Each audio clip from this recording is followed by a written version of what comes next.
evening, Goose Chuck and hello, and Nikki and Munted and Emily and Carolyn and Skinny Pickle. Hello, Lizzie. Hello, Chelsea. Hello, Maya. Asher. Hello, Iddy. Hello, Faithful, Duo Jiggly. Hello, Emily. Chloe. Hello, everybody. Good morning, good afternoon, good evening, or good night, depending on where you are on this beautiful planet. Thank you so much for joining me for yet another ad hoc live stream. Happy Tuesday, everybody. Tuesday. I hope you're having a fabulous week so far. Thank you so much for joining me. Wait, Tuesday? Yes. Yes. Thank you all so much for being here and for joining me. Apologies, I did have to update the time because I suddenly found 15 minutes and we're here early now, which is great. And I'm a little bit sleepy. So I will need to get to bed early. Anyway, today we're going to be reacting to the one, the only, the incomparable and incomparable Miss Lynn Reid. I need a nickname for her. Sketty Lynn. And others. So we're going to be watching Ambi, but we're actually going to be watching Ambi from 9 years ago. This is a piece from... It's art. From May 15th, 2016. That's 9 years ago. 9 years ago. Entitled... Well, almost 9... No. We're in the 9th year of it being. Do you know what? Don't get caught up on the numbers. Entitled, My Aunt Left Me Because I'm Fat. This is a classic. This is a banger. This is like many people have seen this piece of content. This is where the story about Lynn Reid's auntie not talking to her because she was morbidly obese came from. And it's 16 minutes long, and I would like to watch it together because context is really fun. We're then going to boop on over to Auntie Lynn's channel, where she's decided to post some screenshots of conversations with Ambi. So we'll read through those, which is fun. I don't have a voice prepared, but we might find one. There's a couple there. And then we've got a 30-minute live stream from Lynn today entitled, I'm Over It. She got to 31 minutes and 35 seconds. And I was thinking, because we don't normally, we might actually have the chat up on the side as well. Just, again, context, because it seems like literally not a person in her chat is having a bar of Victim Lynn, which is so much fun. I love that for her. And it does seem like she's having the weekend she deserves. So we may as well get started. Hi, my name's Zach. Lovely to meet you if you're new, and thank you very much for returning. If you are coming back, I'm not a mental or physical healthcare professional, just a guy lost some weight, talks about things on the internet, and watches way too much of too many people. I'm also not here to bully, shame, hate, harass, or humiliate. Just here to talk about the produced and monetized content that we see here on this platform, because it's all about what choices about what we say, choices about what we put on the internet. Choices. Acid Ghoul, hello. Oh, by the way, chat, I did, look, just so I acknowledge the fact that I do read the comments. Not in that way, but in the like, oh, I hope people are getting a laugh out of this kind of way. Please let me know. Please feel free to let me know if my audio is all over the place. I am loud. I am not subtle. I am quite loud. So I'm gonna be futzing with the settings. So if I'm too quiet, you let me know. If I'm too loud, I should know because it gives me a big red like warning sign. But I'm just trying to find the sweet spot because it goes from like a soft, dainty BMI voice to screaming like Toad into the microphone. So I'm trying to find the happy medium, chat. I really am. Because I do like your eardrums. I do, I promise. It's not my fault. We really need a Q&A session. For Ambi? She's done enough of those.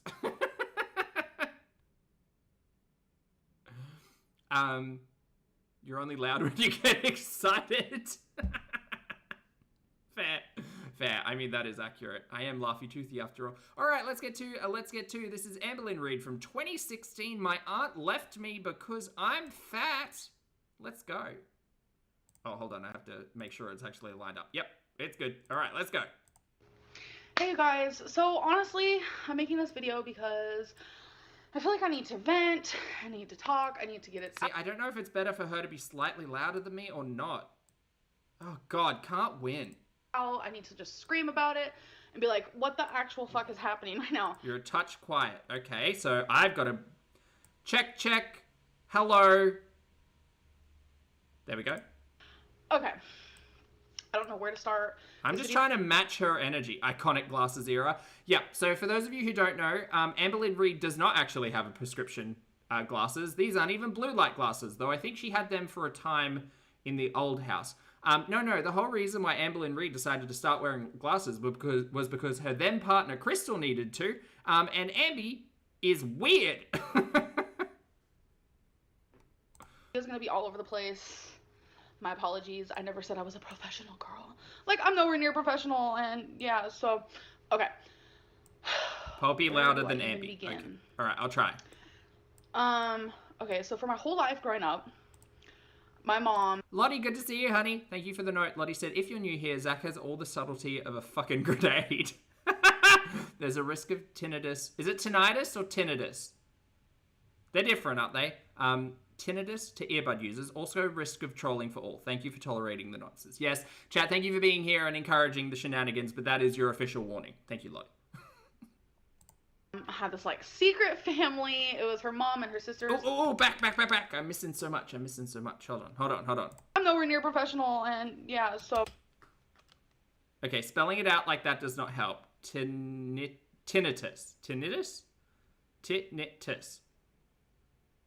Okay. Okay. Where do I even begin? Okay, so for my whole life growing up, my mom had this like secret family. Mama Lynn's got a secret family? I'm assuming this is Mama Lynn's side of the family, which includes Auntie Lynn and Grammy Lynn. It was her mom and her sisters and sister. It was her stepdad. It was her actual dad. It was... Okay, learning more. My first cousins. It was just all these people. And my mom had, you know, her stories of, oh, they don't want to be in my life, da-da-da-da-da. I don't know if in 2016 we knew too much about Amberlynn Reid's family history, but again, context. I wonder if Auntie Lynn's watched this in a minute. Know where they're at. Like, social media wasn't a thing back then. Let me just say it wasn't. And oh, her glasses are smudgy, mind my blues. You're right. I don't know how she can see through them. She should clean those. One day, like, I just want to say this first. I always wondered about them. I wanted to meet them. I wanted to know them. And apparently at this point in time, Ambi had already met Auntie Lynn, right? Right? Okay, very good. All right, so we're off to a known lie. How fun for us. Wanted. Because 9 years ago, she would have been 23. And we had the Sketty incident earlier. So, right. Yep. She'd be 23 here if this was... Oh, wait, this is... Yeah.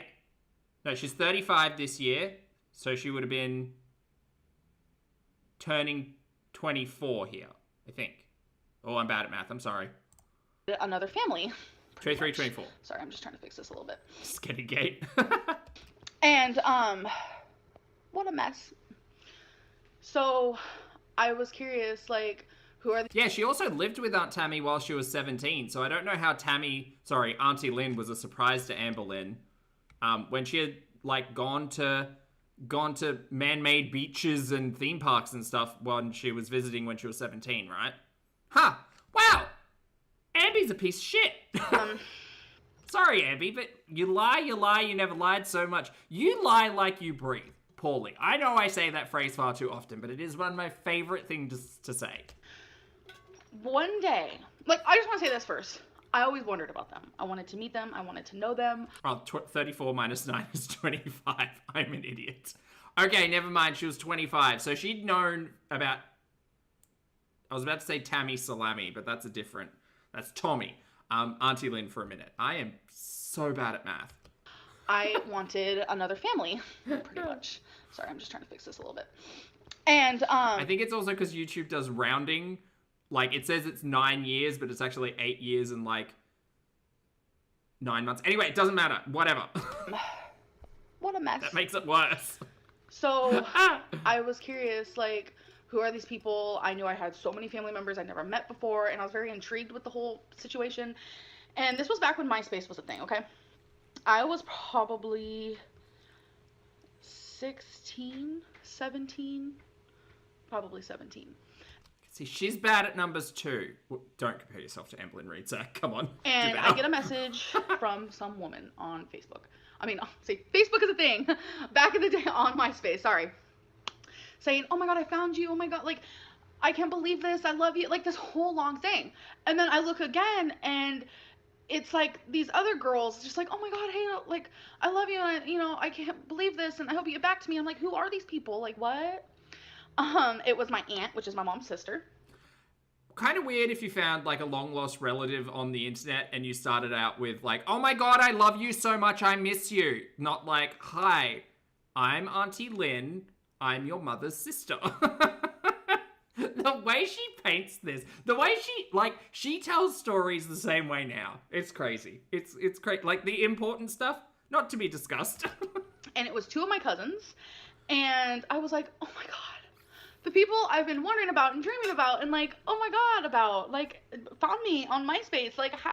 And also knew you existed because you visited them when you were 17 and they visited you when you were 14. Okay, this is, like, the fact that they exist is known to you. This wasn't your mother's secret family. You knew who these people were, they just didn't have a way of contacting you. And we heard, I'm not going to say Tammy Salami's, we heard Auntie Lynn's side of that story the other day. Oh, like, I messaged them back so quickly, like, I was like, oh my god. And after, like, we communicated, like, we exchanged numbers, and we started talking, and I was in foster care at the time, and, like, I told my social worker about it, and she's like, oh my god, you need to go visit them. And I'm like, oh, hey, really, I do. Like, and I'm going to need some clarification on that, and I know I'm not the one. I acknowledge my privilege and understand that I have no experience or knowledge on this topic at all.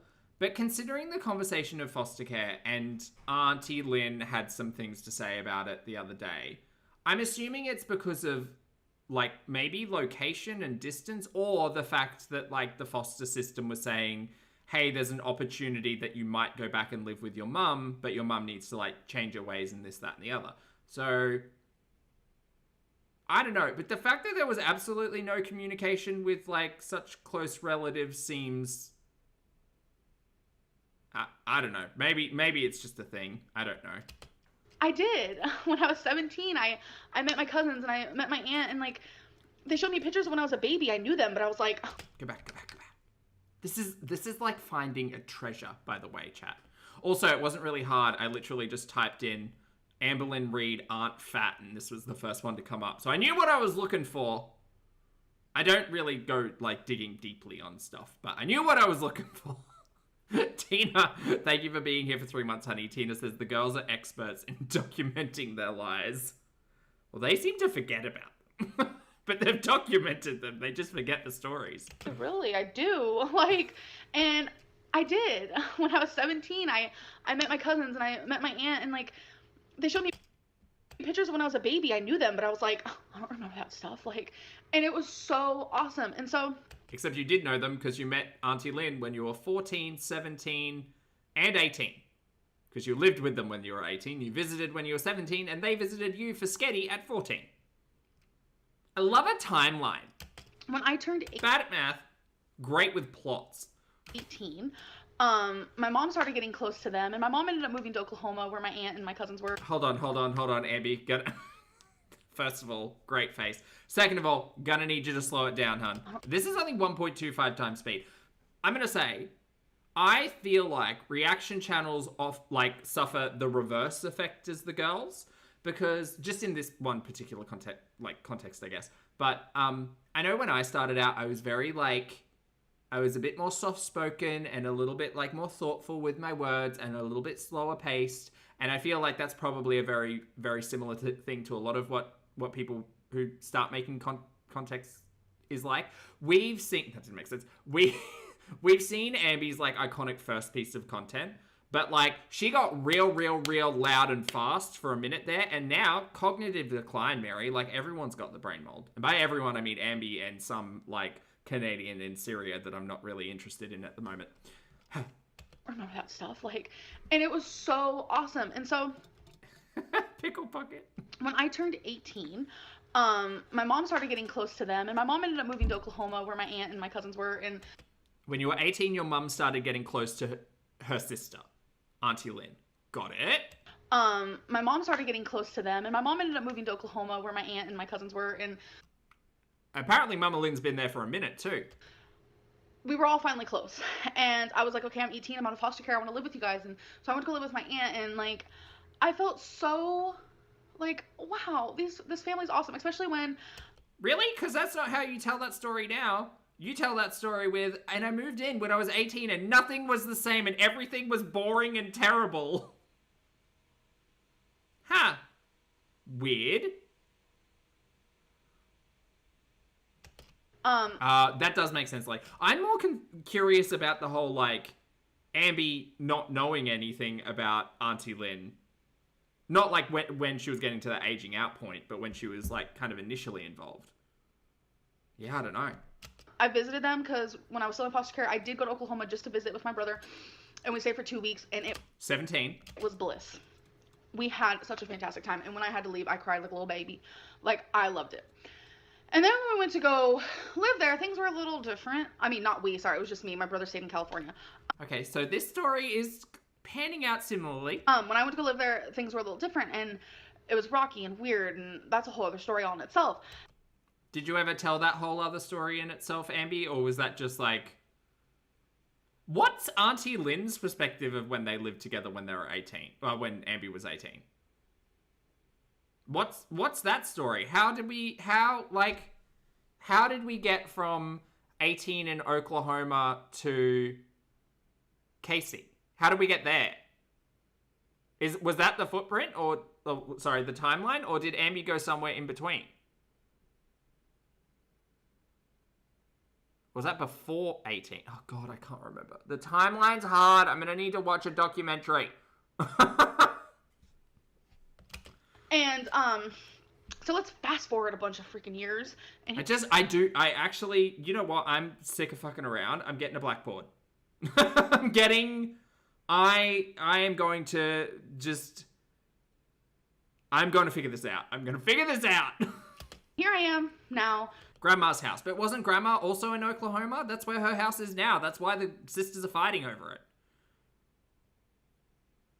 She went to Grandma's and got kicked out. Right, so when 18, went to Auntie Lynn's, things were rocky and weird. Or was Auntie Lynn living with Grandma? Was it the same house, maybe? Auntie Lynn's house, Grandma's house, kicked out, went to Casey's house. Is that it? Auntie Lynn kicked her and her mum out. Were they all staying in the same house? Because it would be weird to me that Ambi was living with Auntie Lynn and Mama Lynn was living with Grandma Lynn.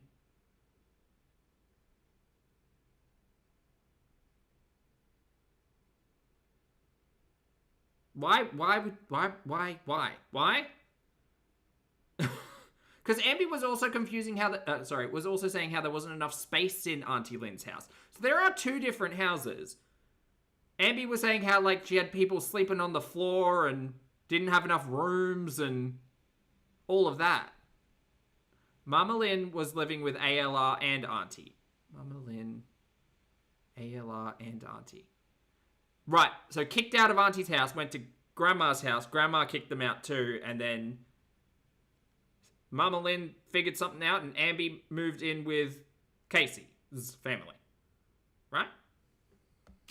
25 years old, like... We need a flowchart.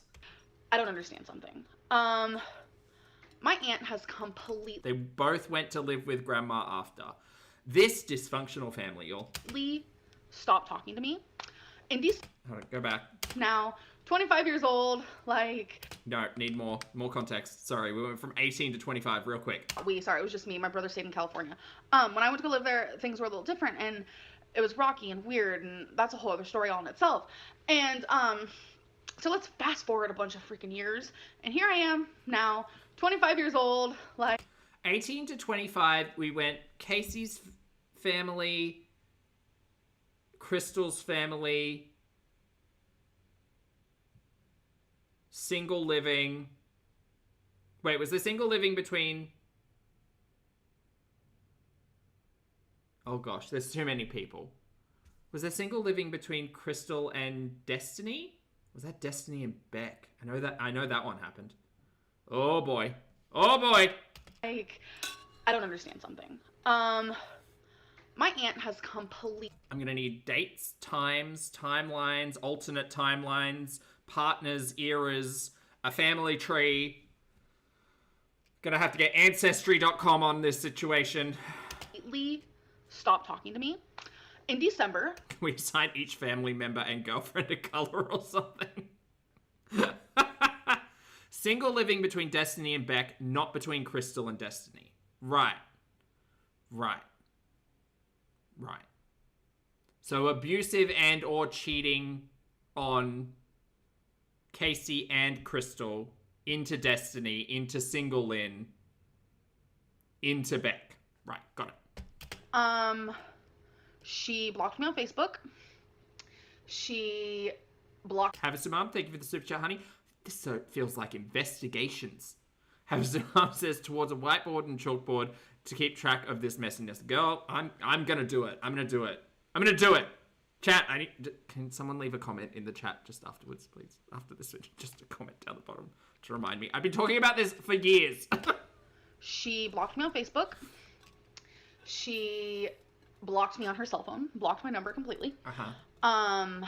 Except we have messenger receipts that we're about to cover. But okay, yeah, no, go on. I have no way of getting a hold of her whatsoever. Mm-hmm. And the reasoning is because I'm fat.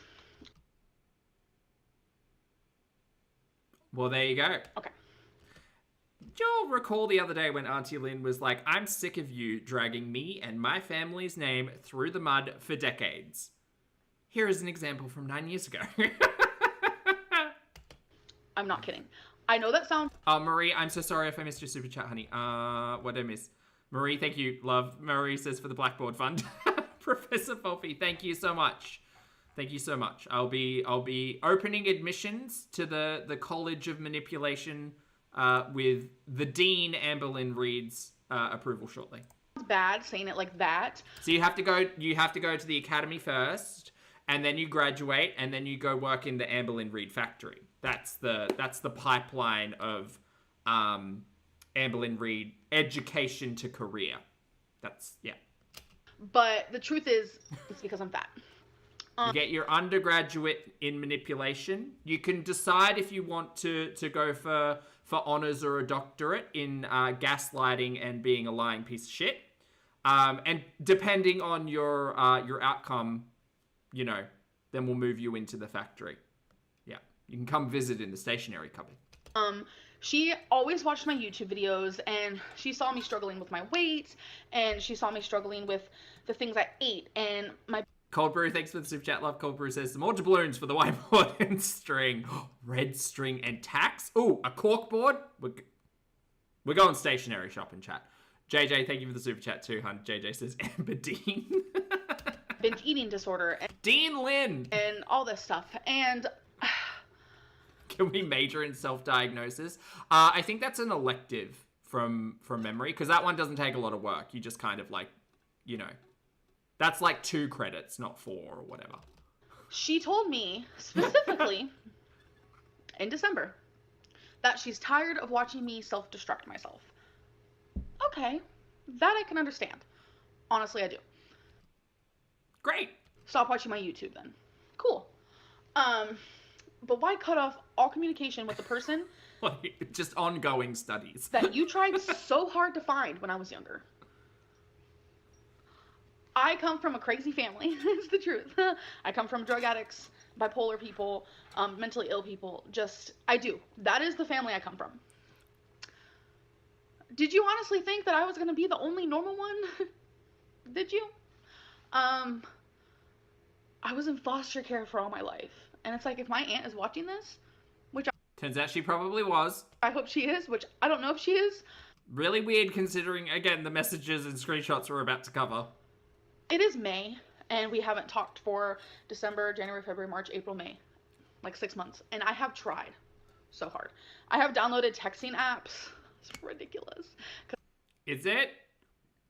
What are these texting apps? Are they the ones that dupe a phone, a number on your phone so you can text from outside your number? Yeah, that sounds sane. Because I still have her number. The funny thing is, we know all of this to be true, so we know that Auntie Lynn was getting random, numbers messaging her that was Amber. We know that. You can't tell me Amber wasn't also doing exactly the same thing to every partner, girlfriend, or make-believe relationship she's had for the last 10 years. And I have messaged her. I have sent apologies, even though I shouldn't be the one apologizing. And I the reason why this is so hard for me is because I really don't have family. Okay. My brother is actually currently in jail. I just found that out about a month ago. My mom is in prison. I do not talk to either of them. I don't know what's going on with my dad. Truly, I don't. We don't talk. I no longer really Daddy Reid. That's right. I'm getting these names down. talk to my cousins because my aunt must have got to them before I could. Sorry, what was that? I no longer really talk to my cousins because my aunt must have got to them before I could. I don't have family. I do not have any blood family, and that's hard for me. And it's confusing that my aunt, knowing that I have a binge eating disorder and I have a food addiction, would just give up on me because I am fat. I don't think that was the reason. And again, we're about to cover it. Where's the unconditional love? Where is the I will be there for you, but I won't support you in your... This, like, entitlement... Sorry, Ambi. This opinion has held true for the last 10 years. Amber Lynn Reid thinks she's owed something because of family, not because of, like, the way that she interacts with or engages with, or, like, my God, this entire week, I hope you all have reached out to the family or your chosen family or your friends and just told them how much you appreciate them and not being fucking weird. Addiction? Where is that? My mom, which is her sister, has been a drug addict for years. I was born on drugs. Oh, can't talk. I was born on drugs. So we know my mom did drugs even before I was born. Yeah, Auntie Lynn kind of, like, laid that all out pretty straightforward this week. But my aunt still wanted to find her and communicate with her and be in her life. My mom did some crazy stuff in Oklahoma. Let's not go there right now. And my aunt still to this day is there for my mom. She writes my mom in prison. She visits my mom. She calls my mom. Why is my aunt able to accept a drug addiction but not a food addiction? Girl, it's because your aunt even 9 years ago knew you were a manipulative fuckhead and didn't want a bar of it. Although, again, based on the conversation we've been listening to this week, she seemed like she was trying. She seemed like you were trying as well, but she seemed to be trying. She had a lot going on. Like, again, this is not...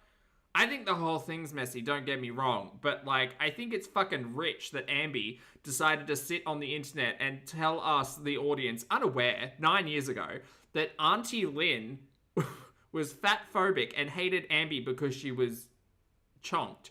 And made bank on it. This video's got 93,000 views.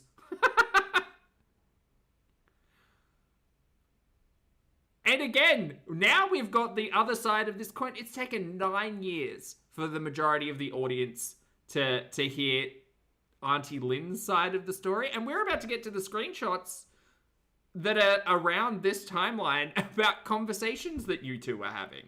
This is great. I don't understand what I did wrong in our relationship. Turns out in those messages, it's not to do with Ambi's weight at all. Surprising to no one. I didn't do anything wrong, and I think it's ridiculous because this is TMI.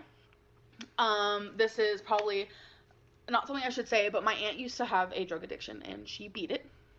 My aunt also was extremely overweight. Obviously not to my extent, but she was a very big woman and she has lost weight. And it's you decided to throw that one back in her face this week, just FYI. Also, I think as much as, like, it's again, classically two things can be true at once, right? Understand this side eye, by the way. Understanding that Amber Lynn Reid is the child of Mama Lynn. Like, Mama Lynn and Daddy Reid are the parents. They are the ones responsible. But the more I think about it, the more I understand, although it is a lot, I understand the, like, emotional energy that Auntie Lynn seems to be putting into not just her niece, but also her sister.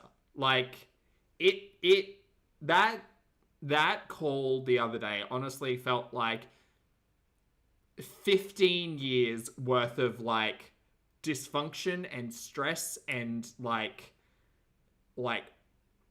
passion and frustration and all of that stuff just balled up into one, and we happened to catch it on a live stream, which was weird. That type of thing's normally kept for private, but I understand it.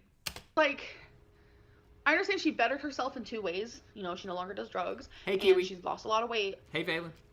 But that doesn't mean give up on me, because it's like she struggled her whole life, longer than I've even struggled with her weight. And it's like, of all people. Again, this is 9 years of the narrative. Well, I mean, I think it was after this that Auntie Lynn went to the farms and decided to air some grievances then.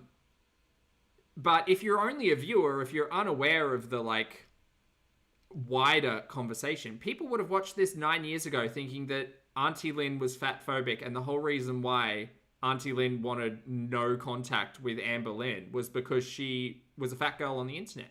When the truth of the matter was, she was manipulative, fucking like weirdo in the messages, and we know all of that to be true. Like, we know about choosy, we know about incessant text messages, we know. And Ambi can sit there and say it's my BPD and I need a favorite person and this, that, and the other. But girl, if every single person in your life has suffered with the same weird shit from you, and it's not even weird shit like the BPD stuff, right? It's also the fact, we'll get to it when we get to it in the messages. It's the way that Amber Lynn, like, talks about their relationship and how it involves YouTube as a platform and like public exposure, which is really fucking weird. I'm not a professional, and I'm sure someone will educate me, but the whole conversation about BPD and having a favorite person and having like attachment issues, disorders, anxiety, attachment, anxious anxiety, whatever the fuck it's called, I understand all of that. The fact that it plays out on the internet for public consumption and view is weird. It is weird. Why is it playing out on the internet? Why are these things not kept private? It's weird. Well, she should understand. Like, if your aunt was your favorite person, why are you telling this story on the internet to further, like, widen the gap of connection? If you... Look, this fucking Jabba the Hutt tongue. If you are actually interested in maintaining a relationship with your favorite person, why would you then decide to air a grievance on your publicly accessible YouTube? This is not your diary, girl. Oh, God. The gurnals. Imagine what's in the gurnals. Ambi, release the gurnals. And it's like, I needed her. I talk to her every day, 24. Because of monetization. Exactly, 100%. And I think 10 years ago, like, Ambi started this entire discourse of being messy on the internet. She's not the first one, obviously, but being messy on the internet, and much like eating on the internet for coin, being messy on the internet for coin is also probably not very good for your mental health. 24/7 since she found me when I was 17. And whether it was in texting or through Facebook or this. Again, didn't find her when she was 17, found her when she was 14 originally, but refound, I suppose, on MySpace at 17. Or that. Like, she was my person. Like, she... Is Ambi Sketty the Hutt? Yes, one. Yes.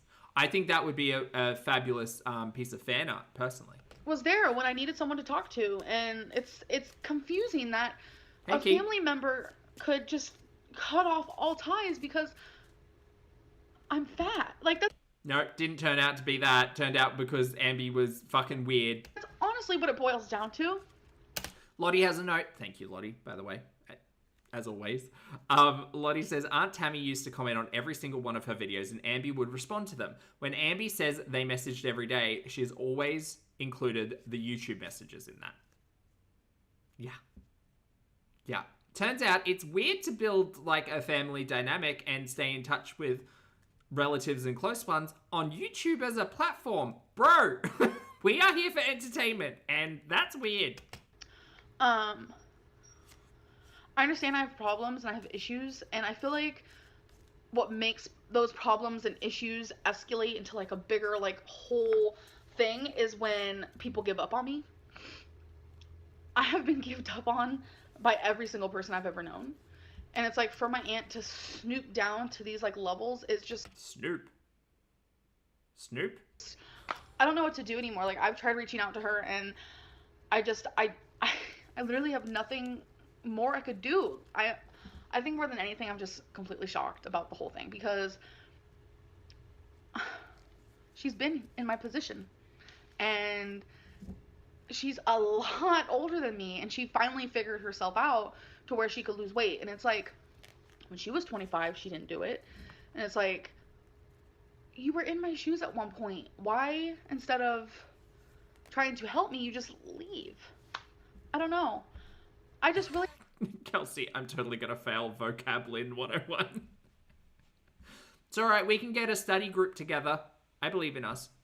needed to talk about this because it's like I have so many emotions and like thoughts and like everything is just like in my head like a crazy person, and I don't know. Been gived up on. Been gived up on. Say it with me, chat. Leave. I don't know. I just really needed to talk about this because it's like I have so many emotions and like thoughts and like everything is just like in my head like a crazy person. And do you think maybe it wasn't like a good thing to air your family's dirty laundry out on your public internet platform where you were getting paid? Did you think maybe that wasn't a good idea? Not a good idea. And I don't know where to get them out on. Like I've journaled about it. I have contact. I told you those fucking journals are a gold mine. My cousins, nobody gets it. Nobody understands. The only person who is like confused about the whole thing and who thinks it's a shitty freaking move is my girlfriend, because my girlfriend is probably the only person I've told in my personal life about this. This is the same era of the OCD, ADHD, and glasses diagnoses. Yes. Yes, it is. And I just don't know why people give up on me. Jennifer, Amber Lynn has sat here on this internet and said she's got a 140 IQ. Yes, she has said that. And I would like a live stream test.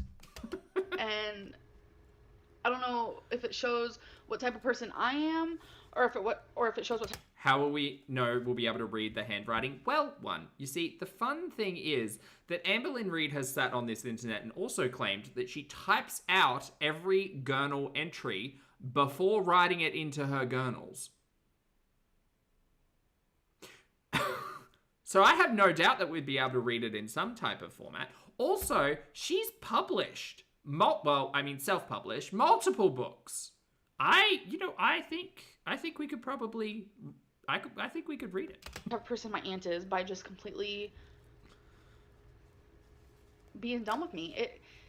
It almost shows maybe she doesn't love me like I thought she did. And I don't know if this is something I should be airing on YouTube, but it's something that's been bothering me a lot lately. And I've been thinking about it more and more because like I'm going through like really hard things right now. It's like between my brother, between the move, and between my freaking room flooding, and like my weight and my eating, and I need advice, and I need someone to talk to, and I need her. I need my aunt, and she ain't there. She should react to this. That's what she should do. Her next live stream, I can't wait. We've got vlogs coming up. She says she vlogged the McDonald's. Oh, boy. I'm sorry I'm such a shitty person. If you're watching this, I'm sorry. I'm sorry that food is my drug. I'm sorry that I was born into the family that I was born into. Are you going to be sorry for anything you said in the messages we're about to read? Who knows? I'm sorry that I live in the past and I am who I am because of the past, but I'm sorry that the present is still just like my past, which is causing me to be the person I am. And a really good question would be, is Ambi any different now to 9 years ago when she recorded this video?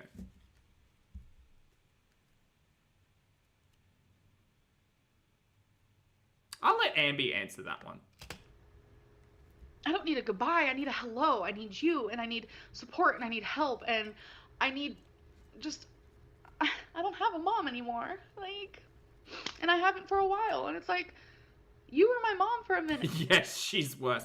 Oh, here's the line that'll really get you in the heart. Like, and I haven't for a while, and it's like, you were my mom for a minute. Do you recall in the phone call this week where Auntie Lynn was getting real passionate about being her person and being there for Ambi, even and Ambi being like, oh, I want to talk to my mum, but I don't want to talk to my mum. Oh, I want to write a letter, but I don't want to write a letter. And how's mum doing in prison or jail or whatever it was, and expecting Auntie Lynn to like have all the Mama Lynn updates while Ambi didn't want to engage with that, which fair. Ambi's the child in this situation, right? The daughter. But that, yeah. 9 years ago, Amber Lynn Reid acknowledged Auntie Lynn as a mother figure. And now you can kind of understand why. Again, not great choice to play it out on the internet, but you can kind of understand the emotional frustration that has been essentially existing for a decade. Catsway, thank you for the super chat, honey. Catsway says, frankly, this makes my heart break for her aunt. Again, I'm not here to take sides. Like, I'm team entertainment. I just want to have a laugh. But initially, I was like, oh God, this is messy. Don't bring it to the internet. This is just drama. And reflecting back on how many times Auntie Lynn had done that in various forms over the years, tried to like clear the name or clear the story, it did seem weird, but it also kind of makes a lot of sense when we get into the messages, because Amber Lynn put so much value and energy into her presence on YouTube that it directly and personally, I think negatively, impacts her real life and her real world relationships. Like, I don't know, it sounds weird, and this is not an excuse for any of Amber's behavior, don't get me wrong, but I don't know whether or not Ambi can function without the concept of, like, being public on the internet existing. Like, I certainly don't think she's very well practiced at real life relationships. We see that in her romantic relationships in the past as well. Like, she might have been better at some point in time, but now she honestly thinks talking to someone who is fucking married and basically convincing them to move in again while they're married through text message is a relationship. She thinks pixels on a screen is a romantic relationship. I understand there are arguments to be had there, but I don't think Amber Lynn understands, like, human connection without some form of technology or the internet involved. It's weird. I don't know what more to do. I don't. I don't understand. I don't understand. That's really it. And my question for my... Like, and that is something that a healthcare professional could unpack, or a, like, psychiatrist, or a study, I don't know.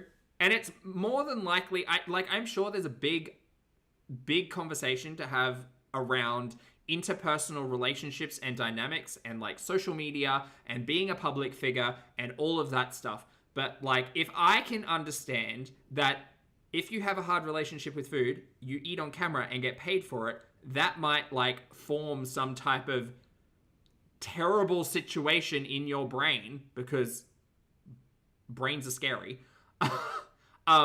Having, like, dysfunctional personal relationships in your real world and then tying them to an internet platform where you get paid and where you are very public and where people can watch you and know all about you, and then trying to build a relationship in private and being unable to do that because everything is tied up in this weird fucking public display would do something to the brain. It would. Viewers and for the people watching this. Aunt Tammy, Lottie, another note, thank you, honey. Aunt Tammy was Ambi's YouTube mum in Ambi's eyes, which is not what Aunt Tammy saw her role as, possibly because she lives in the real world offline. Yeah, and I think even back then with Tammy kicking in the door on the farms, like, I think that Auntie Lynn recognizes how much importance Amber Lynn puts on being a public figure and being on YouTube, and acknowledges the fact that, like, if the messages don't work, if the phone calls don't work, if the real world doesn't work, where do you take it? Well, obviously you take it to the one place where Ambi's delusion is, like, most apparent, and that is YouTube. when you love someone unconditionally, especially if it's your family member, should you just leave them when they're struggling? That's like leaving someone who has cancer or another illness like that. You know, do you kind of get what I'm saying? Like, I don't know. I think if you've got abusive fuckheads in your life and they treat you like shit, leaving them is like acceptable regardless of what's going on. That might be me, and that's down to like individuals, and I understand the conversation about family and responsibility and all of that kind of stuff. But I certainly think that it's not a yes or no answer. what should I do? Should I just completely just leave my aunt alone? It's been 6 months.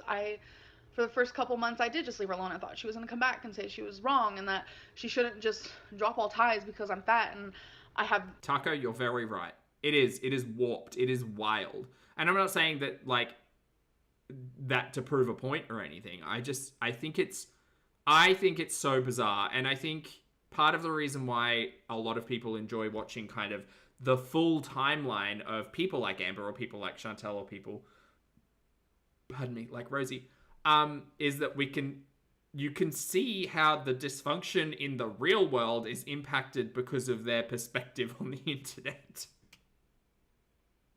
It's real weird. Illnesses and problems, like, I don't know, should I just have no family at all? Like, should I just, like, she's, honestly, the best thing I could describe this as, I have so many family members, don't talk to a single one, and she was that last person, just that last family member that I had in my life, and she cut it, and now I have nobody. A lot of people can say, blood is thicker than water, sometimes water is thicker than blood, like, all those silly quotes. But the truth is, sometimes you just want that one blood person. And I know a lot of people probably don't understand, like, how it feels not to have, like, family. But it's hard, and it hurts. Every day it hurts. Especially when you see other families so happy. It's like, how does that feel? And I know you can get married into families, or you can just naturally have families, like how I am with Crystal and her Wolfie, no, this is a video from 9 years ago. parents, but it's like, it's not the same. I don't know how to explain what I'm trying to say. This was venting, this was my feelings, and I think I'm gonna end it now. Whew. Okay. No more crying. I normally end my videos saying I hope you guys enjoyed this video, but I know you didn't. I mean, I did. I just really needed to get this out there. So, I will see you guys in my next video. Bye. Peace. All right, chat. Now that we've got some context, which we love. Again, that was from 9 years ago. Aunt Tammy, Auntie Lynn, had decided to come onto the internet 7 to 8 hours ago and feature a couple of messages from the past. And one of them was literally from a couple of weekends ago. So we're going to boop on over there. Let's see if we can't... Oh, no. Wrong one. Hold on.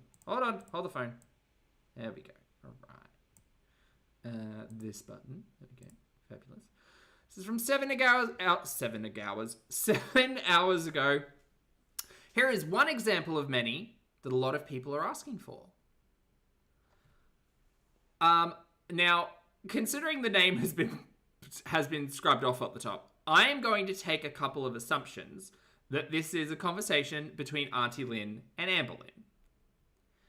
I'm assuming blue is Auntie Lynn and grey is Amber Lynn. It is crazy, Cruella. Auntie Lynn starts with, I see. Amber responds, still not watching my videos. Auntie Lynn says, I will let you know if I ever decide to start watching them again. Amber Lynn goes in with, a lot is going on and it's hard to give you play-by-play via text. That's weird. Sorry, there's too much going on in my life right now. I can't text you, but just watch my weekly vlog and you'll get the vibe. Auntie responds, I have to do what's best for me right now. All these ellipses. And Amber responds, but for my well-being, I just can't. Oh, hold on. Do we have to go into it? Hold on! Oh, no. I just can't quite. No, that's it. It just gets cut off there. Wait, is this backwards?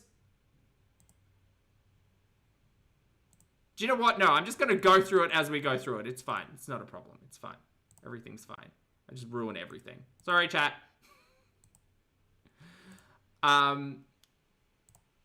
So that message unfortunately gets cut off. But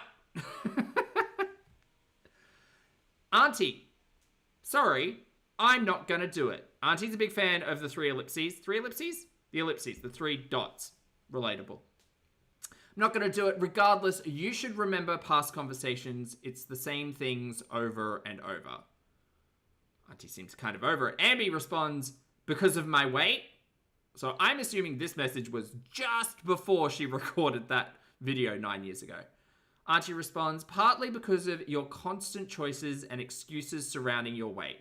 Partly because of the way you feel about me as a person. Partly because of your lies. Partly because I told you until you tell me who lied about me smoking pot, I wasn't going to answer anymore. That's a lot of reasons. Now, in that video that we just watched, Ambi claimed that that Auntie Lynn was an addict. Was that conversation around weed, and how do we feel about that now, considering we know that Ambi tried for 2 months in a row last year to reach out to Auntie Lynn and ask her for the good vapes?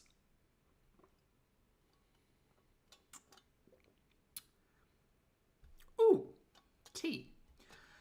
Ambi responds, you think I lie in my videos? Sad face. Auntie responds, you have, yes. Ambi responds with about. Again, assuming these messages are 9 years old, this conversation between the two of them has been going back and forth for almost a decade. I hate that. Auntie responds, something on YouTube anymore. I'm assuming that's, I can't watch you on YouTube anymore. The choice is yours. I'm going to take the recommendation of the two people who have helped, assuming, me better my life in so many ways. You have no clue what your word games and attempts to control our relationship in ways that is best for you does to me. I'm going to recommend Auntie Lynn invest in a comma. Your self-destruction hurts me deeply, and I refuse to witness it any longer. Either accept it or not. I'm honestly getting to the point where it's too much work trying to have a decent relationship with you. You make it so hard. You push and push and push, and you've almost pushed me away for good. So please, just accept my decision and not press for explanations. Travis, thank you for the super chat, honey. Travis says, med weed vape is $40 to $70, by the way, and limited monthly. I think Ambi needs to know that. Thank you, Travis, for the super chat, honey. Ambi responds, maybe we should just not talk anymore at all, because how you view me is the complete opposite of who I am.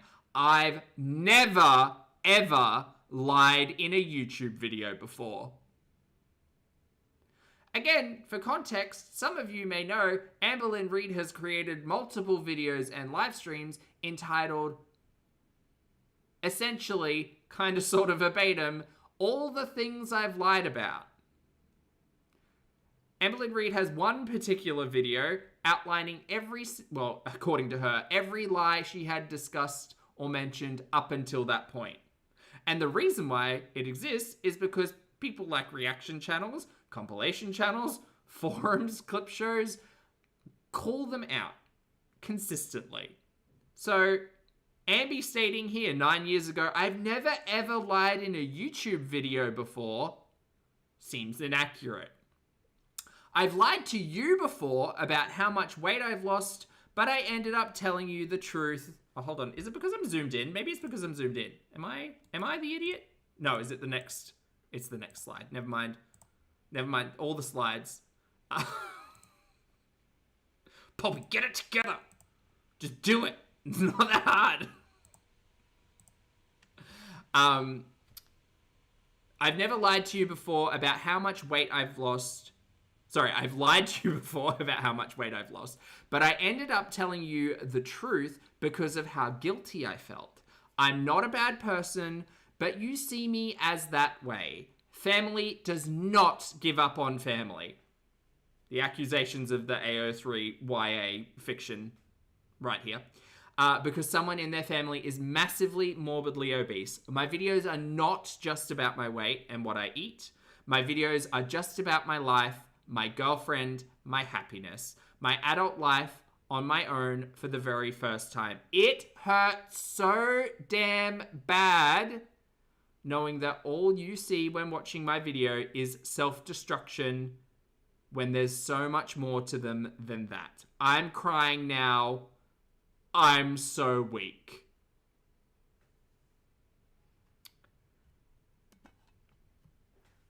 Have fun. That's fun. That's great. Auntie Lynn coming in with another banger from 6 hours ago, at least when I opened this page. This is no turning back. So this is a message. I'm going to assume it was this month, 9 days ago, because it does line up with Sunday being the 10th of August. This is to Mama Juice, and I'm assuming this is Grammy Lynn here. And I'm assuming green is Grammy Lynn? No, the other way around. Green is Auntie Lynn. In church, we'll be out at 11. Response, I would like it if you bring my will paperwork back. Put it in mailbox or on table by the gate. Thanks. Auntie responds, okay. Grammy Lynn follows up. Will it be today, toot horn, if you put it mailbox so nobody takes it, thanks? Auntie Lynn responds, no, it won't be today. Following up the next day, Grammy Lynn, so no papers today? Okay, I'm going to ask you one more time when I can get my papers. Auntie Lynn responds, have Charlie, cousin? Is it cousin Charlie? I don't know. Have Charlie come get them if you need them right away. The ellipses, it's the ellipses. That's how I know it's Auntie Lynn. I dealing with a lot. Let me know. This is me with my thumbs. Let me know when he is on his way and I will put them under my doormat. Grandma Lynn responds, he will be there 7 T0 10 minutes. Okay. All right. Well, the family drama. The family drama continues with Amber Lynn Reid's most recent live stream, which is 31 minutes long, entitled I'm Over It, where Ambi tries to play the victim Lynn, on her live stream. Nobody falls for it, and she decides to leave without saying goodbye. How fun for us. All right, let's make sure that this looks good. Does it look good? Oh, no, wait, I have to move her around. Sorry, chat, because I want... Hold on, I'm going to have to move me around, too. Oh, that's confusing. Oh, I'm in the middle. I don't like that. Read like this. Look how bizarre this is. Look at this. Look at this, because there's terrible portrait mode. Terrible portrait mode, and I've got to include her chat. Oh, God, I feel like I'm stuck between messes. Hi. This feels so bizarre. Friday, thank you for the super chat, honey. Friday says, watching the family drama online is wild. It is wild. It's almost like it should be kept private. But it's not, and it's weird. The Shih Tzu hair is back. Yes. Spaghetti chew. Spaghetti chew? Shih Tzu. All right, let's get to. This is Ambi's live stream from today. Let's go.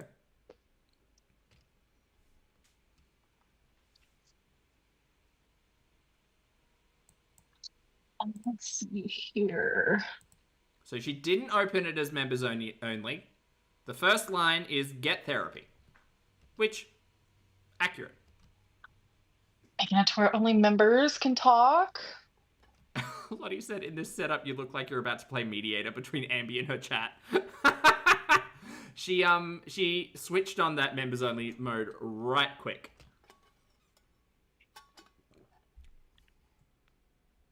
Okay. Oh, is everybody? Again, normally chat, I'm not really that interested in her chat in particular. I'd much rather just like have chat to you guys. But in this particular instance, I would like to know what kind of led into the turning off the live stream without saying goodbye. Oh, she's really loud? Okay, hold on. Okay. Oh, she is loud. Sorry. Hi, guys. I think that's a bit better. Is that How are better? you? Uh, Hello, hello. she's so loud. Oh my Astroosh. god. Is this what I sound like? No, I did not wash my hair last night. I I'm shocked. do not wash my hair every single day. It'll make it more dry than it already is. No, no, no. Oh, chat. I need recommendations for like a scalp treatment. It's winter over here, and I just feel so dry. And normally, like I'm an oily skin complexion type of girly, but I need something. I feel like my scalp's super dry at the moment. Any recommendations? I want like a treatment that I can just like put in there and moisturize my scalp for like 30 minutes. Anyway. No, no, no. Tsubaki by Daiso. Okay. Oh my god, Caitlin. Oh, tea tree. I thought tea tree oil was not great for skin. Never mind. My thoughts go out to you. Looking at Oh, a scalp scrub. That sounds cathartic. unkept. I feel like I looked really cute. Just got back from the vet. Just having a really productive day. Quirky lover Rosie is there. Sorry, I read love as lover. Quirky lover Ozzy is in the chat. Hey Rosie, hope you're doing well, honey. Rosie had a members only live stream today, and I felt terrible because it was 2.5 hours long, and apparently she did some cooking, and we don't get to watch it now. Rosie, you're doing it wrong, honey. Don't gatekeep the content. We want to see the cookery. How am I feeling? I'm feeling good. I'm okay. Spooky asks, what did you order from McDonald's? Good question. Yeah, I have no pee pads love. Vive said, Aunt Tammy humbled you. Well. I put pee pads down at night. Oh, glycolic acid. After that, a nice fat olive oil or coconut oil. Are you calling me big, Josie? The acid helps to get moisture deep into the skin. Ah, acid first, then oil. Is that the trick? I see you. He is elderly, and she doesn't wake me up to go to the bathroom, so if she has to go, that's really good. And if you're gonna be, like, not home for, which I'm home every single day, besides, like, Saturdays, I'm not home for upwards to, like, 8 hours, put a pee pad down. Like, people who expect their dog not to go to the bathroom, like, I don't know, just imagine being locked up in a home and someone's like, you can't use the bathroom until I get home. It was easier for her when she was younger, but now that she's elderly, like, I can't. The vet literally was like... Amy admits in this live stream that she's home every single day 24/7 except for Saturdays where she's outside for 8 hours. So, I'm sorry, in what world are you needing to lay down piss pads outside of you being outside on a Saturday for 8 hours?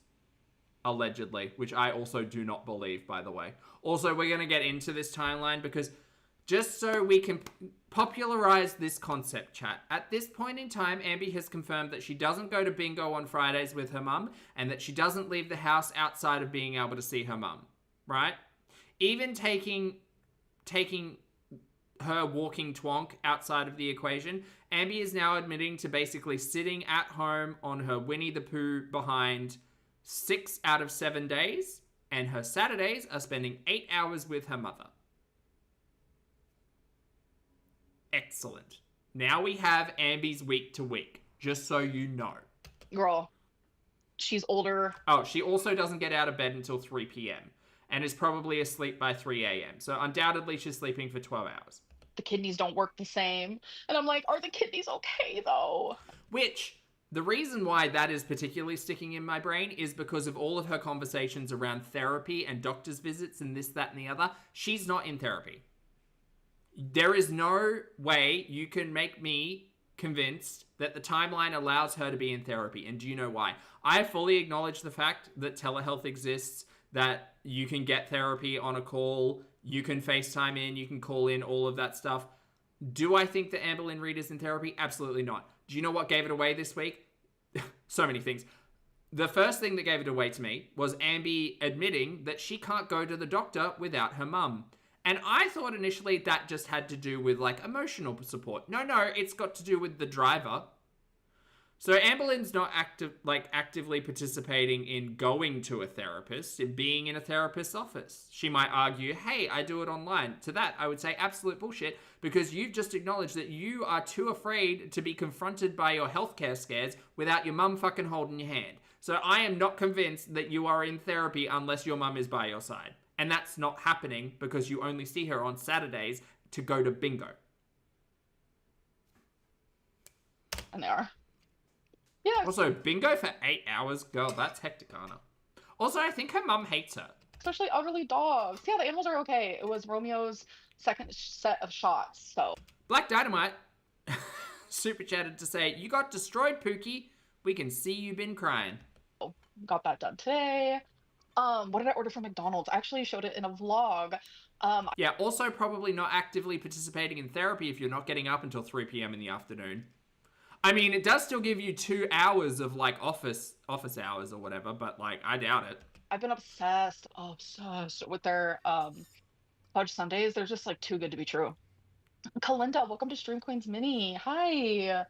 Why did you have a 20-piece McNugget? Oh my god, I haven't had one in forever. How much time did Mama Lynn have to take off of work? She didn't have to take off of work. That's a lie.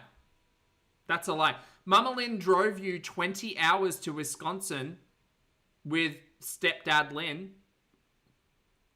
Boyfriend Lynn? Boyfriend Lynn. Pardon me. Your mum had to take time off. There's no way Mama Lynn could have made the 19-hour drive with boyfriend Lynn to drop your ass in Wisconsin and get back in time for work, considering like an average of 2 days off a week. I'm not convinced. You are full of shit. At all, actually. What is a large sundae? No, ice cream sundae. It's really good. Fudge sundae. Partner Lynn. So I've been getting that and a double cheeseburger, and it's been chef's kiss. But that's why my video was vlogged what it was yesterday, because my food freedom is no longer as of today. She had her fast food funeral. I wonder whether or not she recorded it, but one of her vlogs will undoubtedly include the classic day one. Oh boy, I can't wait. What do you reckon it is, chat? Do you think it's Jenny Craig or Weight Watchers this time?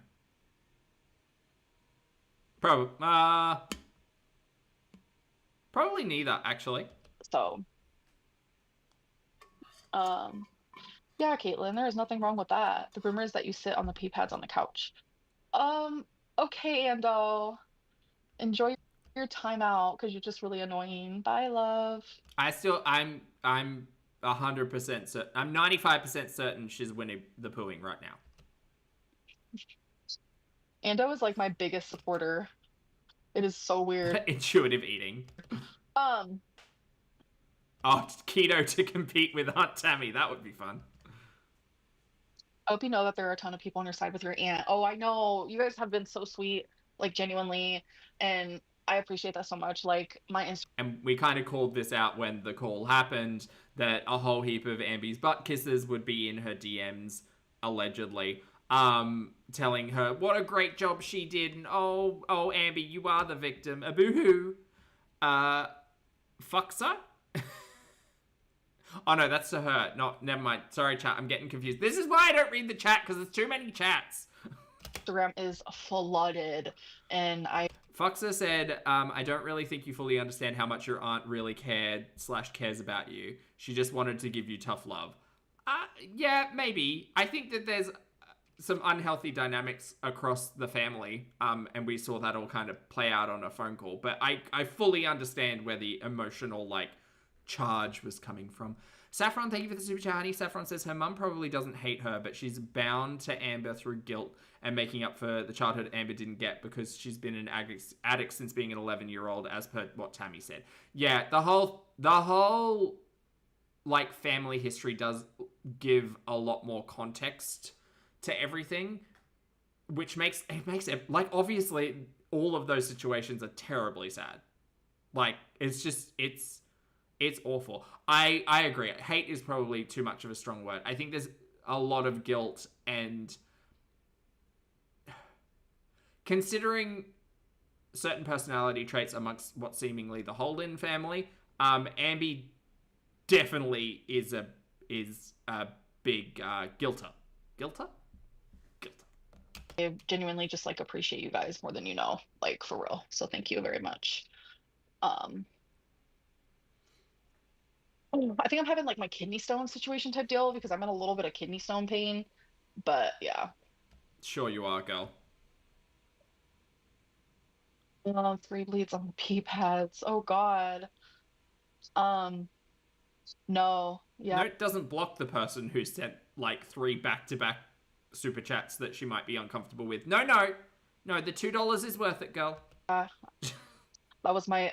People call it a food funeral, but I call it like food freedom. It's no longer there. Hi, watermelon. Um, was what your aunt said the truth. I don't know which part Oh, the crossover Lottie. you're talking about, but like, there were so many times I wanted to say something, and it's just like she kept going and going and going, and I literally was like disassociating. No, you were responding. I know You were actually reading chat, so it's like a trauma response. I like fully get it. It's just like when I'm being attacked like that, like I go into like survival mode. Do you know what you could have done in survival mode? Hung up the fucking phone or ended the live stream. Again, this is not me defending anyone's actions in any of this, but if you sit here and you're just like, oh, I was dissociating, I was flipping, I was dipping, I was splitting, I was in fight or flight. Girl, hang up the phone. Hang up the phone. That entire conversation didn't need to be public. Y'all made it public. Don't get me wrong. Wildly entertaining, but like, boop, done. And I either fawn or I fight. I've told you guys that. It was crazy. It is weird as well when you think, okay, so consider this. I've already watched this, right? So I have a lot of thoughts. One of my thoughts is Tommy Salami, right? Do you all remember Emily's perspective on Ambi fighting with Tommy, following her around the house, refusing to not have an argument, cornering Emily in the bathroom to the point where Emily got so afraid or whatever that she kicked Ambi in the gunt to get out of the doorway? Do you remember that?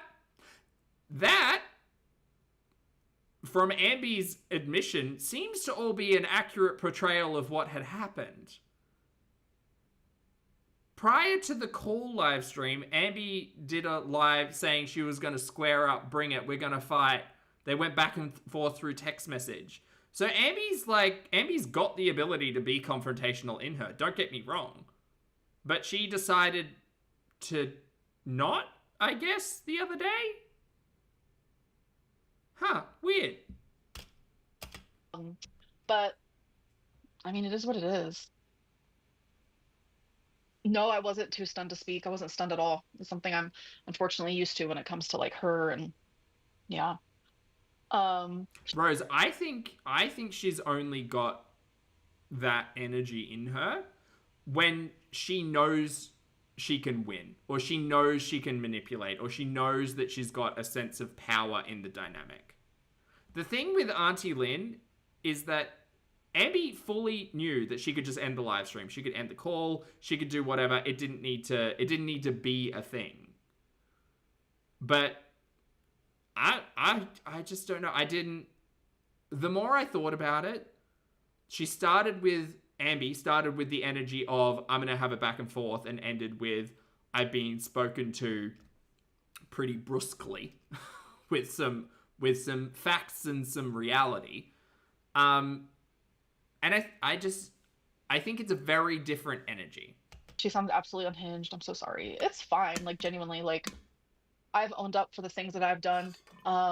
It confuses me. Like I was trying to explain to her, but like a lot of people were pointing out to me how hard I was gaslighted, and I didn't even realize it at the time. It's gaslit, firstly, and what? And then when I think back about it, I'm like, yeah, because it's just like.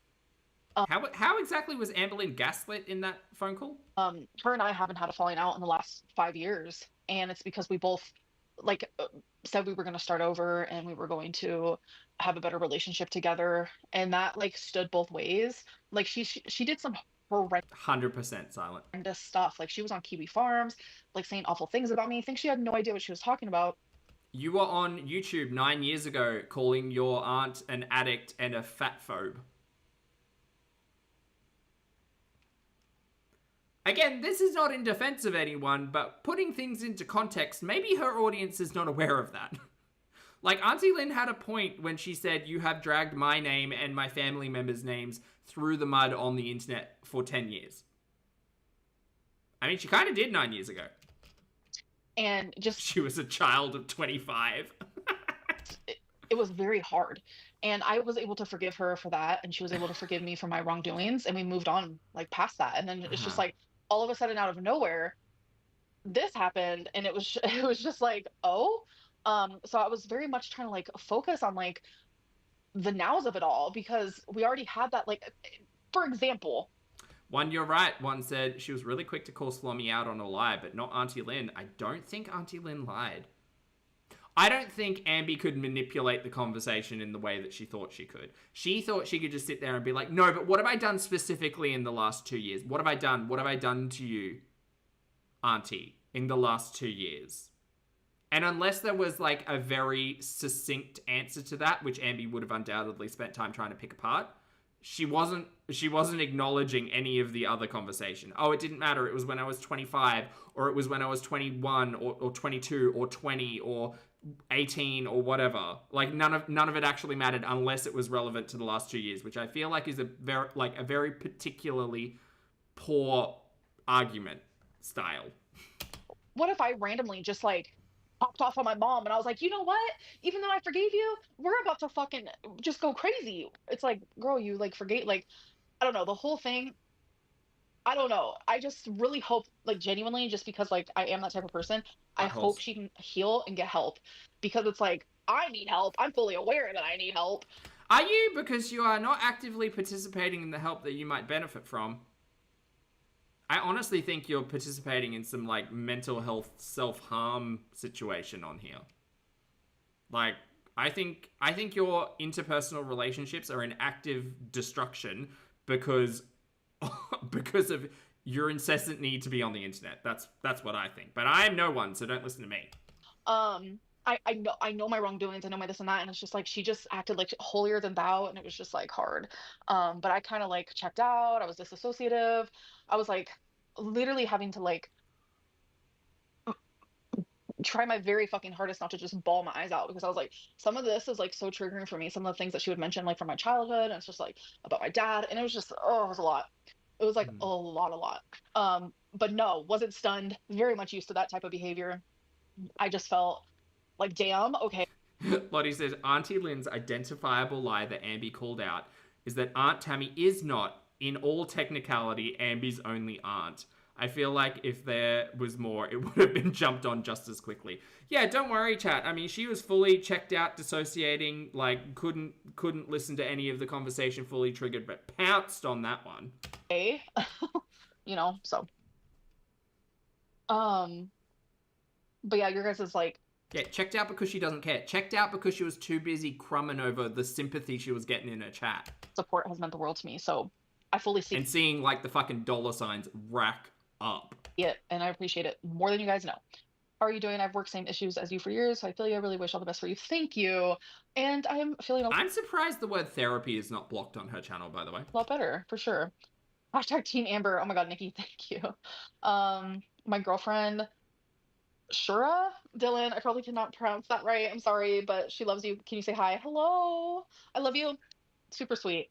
You act differently with Tammy. No, that's how I act when I'm like genuinely like confronted. Is it? Because I don't think that's true, considering every one of your ex-partner's conversations about you being an abusive piece of shit. In person, like if you're attacking me like that, I literally disassociate completely, and Again, not according to literally figuratively every one of your partners. I just like take it. Like, right. right? Because every one of you, well, sorry, the majority, we'll say the majority of your partners who have spoken about their relationship with you on this platform have outlined some pretty hecticana conflicts that occur between the two of you. So much so that we've seen some of them when they happen. Like, it's real weird, girl. It's real weird.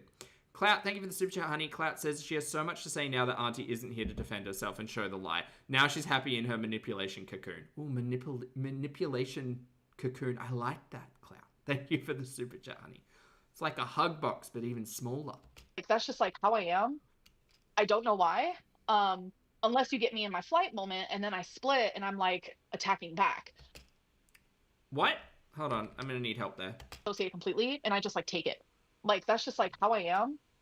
I don't know why.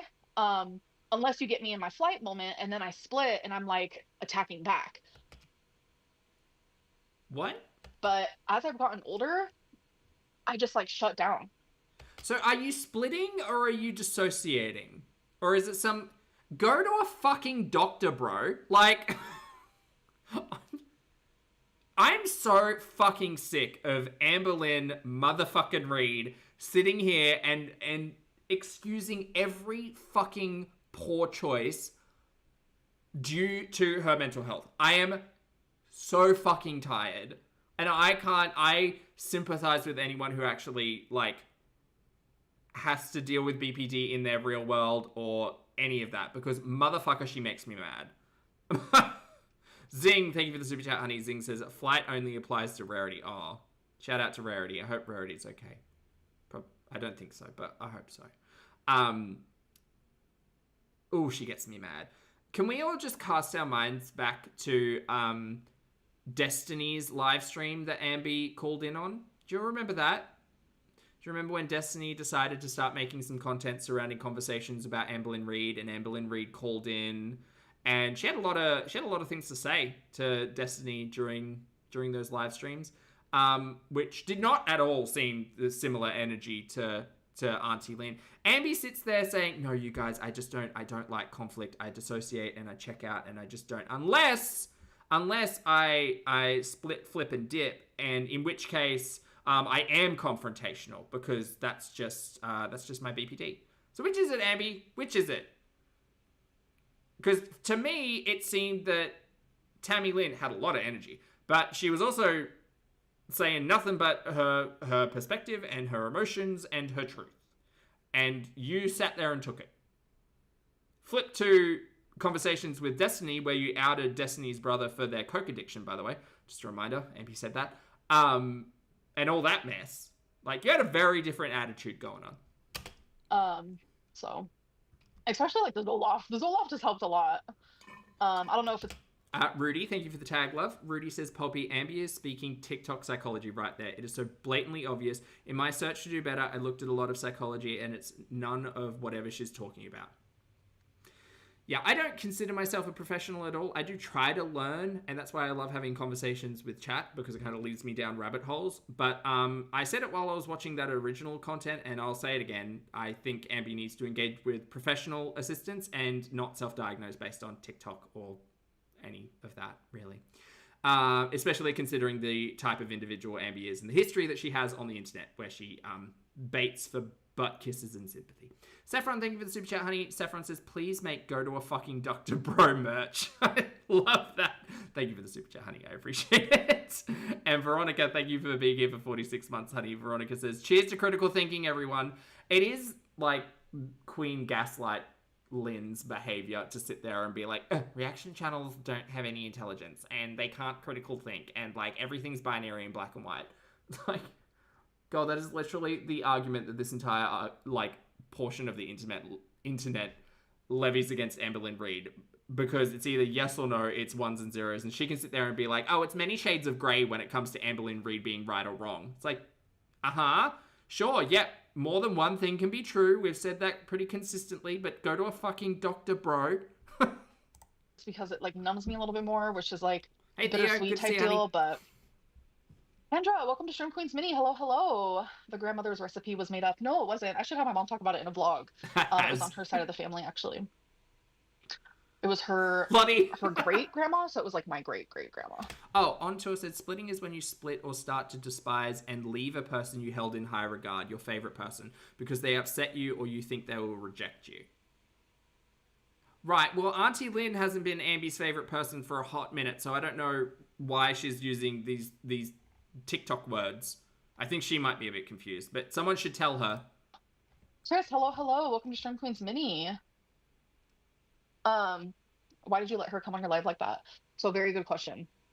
I felt like kind of trapped, if you will, because she kept calling. I kept ignoring it. Like she called quite a few times, as you guys saw. And it was like prior to that, I was talking about Put your phone on do not just, you know what, I'm not even going to recommend that because Ambi would break something. how like I wanted to. Ambi couldn't open an image on her MacBook, chat, so let's not like recommend technically advanced solutions here. The critical thinking needs to dial itself back. Move on from this, and like it was just too much. It was messing with my mental health, and like she was watching my live stream, hearing me say these things, and I was being like, my mental health was being like affected, and she literally didn't care. So she, Girl, why is it that you've been talking shit about your aunt for the last 2 weeks and you haven't had a private conversation? Why is that? Why is all of this playing out on the internet for AdSense? Why? Oh, I answered my own question. Oh, silly me. she started like blowing up my phone, and it was just like so many people in the chat were just like answer, answer, and it's like I knew exactly what would happen if I didn't. What would have happened if she didn't? What would have happened if you didn't, Ambi? What if you declined the call? What if you blocked the number again? What if you put do not disturb on? What would have happened? So it was. What's she gonna do? Rock up at your door? She lives 15 minutes away and you've seen each other once. I don't think Auntie Lynn's gonna like come kick in your door. Like Absolutely nothing. She might have like popped up in Ambi's chat maybe. I didn't choose myself in that moment. I wouldn't have answered. I genuinely would not have answered because I. But you did. That was you. That wasn't anybody else. That wasn't your BPD that answered the phone. That was you, honey. I just want nothing to do with her, and this whole situation like is really unhinged. It's a lot of things that should have just been like talked about privately. That's like yeah, and things that you have been talking about for the last 2 weeks, and maybe you should have like spoken about that privately in a follow-up. Maybe like taken some responsibility, picked up the phone, got an Uber. What? Instead of like essentially making this into fucking Game of Thrones in the most un-medieval type of way. part where I'm just like so confused, like why publicly? But like, yeah, I wouldn't have answered, but I felt very trapped, like almost like I had to type of thing. And when you're overwhelmed, the Lynns and the Reids, come on now. And a lot is happening, sometimes you can't think clearly, like during that like exact moment. So it was very much one of them type of situations. But you could have hit that button that says end live stream. You could have hit that button. If you were serious about talking to your aunt in public and resolving some shit, or even just not resolving some shit, but just having an argument, you didn't have to do it on a live stream. You had about 4 ways of not doing that. You could have muted. You could have ended the live. You could have not picked up the phone. There are so many solutions here, but you played it out on the internet and you play the entire audience for fools if you think anybody believes that it wasn't for money. Because you knew drama gets eyeballs. You've known it for years. You talk about it literally on the yearly. you know, it is what it is. Like, oh my god, Mr. Snowflake, hi. Not chest and biceps today. Work, diva. Good for you. Are you doing the incline bench press? Are you doing that? My wrists always hurt on that one, though. Maybe it's the dainty wrists. Good to see you, hun. Oh, I watched your most recent upload, by the way. Hope all's well. It was very, very good. This drama with Auntie Lynn, by the way. What did you do? happened. But oh, you're on the incline now? Work. Nice. Yeah, that is what it is, really. I may not agree. I may not agree with everything you do, but I'm really sorry for the way your aunt spoke to you yesterday. No one should go through that. Thank you, Morgan. I appreciate that. I like people who can think it's not always like black and white. Amberlynn's not always wrong 100% of the time. Just saying, if you're on a bench press or an incline bench press and your wrists like just don't go the right way, it's okay. Just use dumbbells. It's all right. It doesn't need to be a barbell. Barbells are great, but like you can use dumbbells too. It's fine. And I like that you're able to like use your head and see that. So thank you. I appreciate it a lot.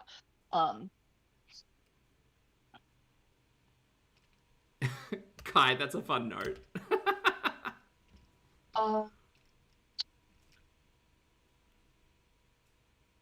She started all of this publicly, so why can't you respond publicly? Oh, you like the decline bench press one. You like to hang upside down. I see you. Because this is like deeper and more revealing on like my Amber's piss pus filled couch, accurate name, said, you told her to square up. She squared up. She did.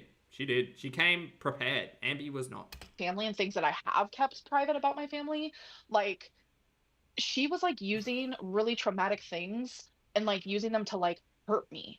Uh-huh. Like, that part was rough. And Yeah, the sketty stuff was a bit rough. But allegedly, according to Amber, she didn't remember that. it's like, I don't want that to be for people to see that. Like, what has happened in my childhood and the bad things that have happened like around me, I want to be the one to like share those things because it's my experience. Oh, it wasn't to do with the trauma. It was your content. Right. Okay. Sorry. Sorry. Here I was thinking Amber wanted to keep something private. No. She's just keeping something in the back for when her views start to dip and she needs to do like a 30 years ago retrospective. So I hate the fact that like she's like, well, this happened, this happened. I'm just like, oh my God, what does this have to do with like I was a child. I was 14. I was 7. Like, what is happening? Like, it just was so much. And like every time I cried, it's because I was like triggered into like just that little girl again. Like, genuinely, it was just rough. It was rough. Yeah, and you're exploiting your own mental health for coins on YouTube. I'm glad we've all come to the same conclusion then. Yeah.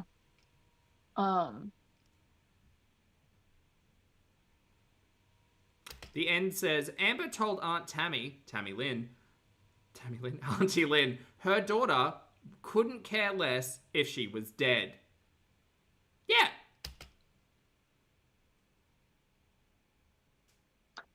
People get too emotionally invested in Amber. Yeah. But my problem is the black and white thinking about her exactly. Is someone up there talking to you, baby? Keep your head up. These people obviously have no idea. Yeah. Sit and Swirl asks, which part of you was triggering into lying about Casey again? No, I think that was her untreated, unmanaged BPD. That's the one she'd blame on that. Yeah. She used the wrong word, chat. Gosh, it's a mentals. You Paige, appreciate that. Mentals is hard.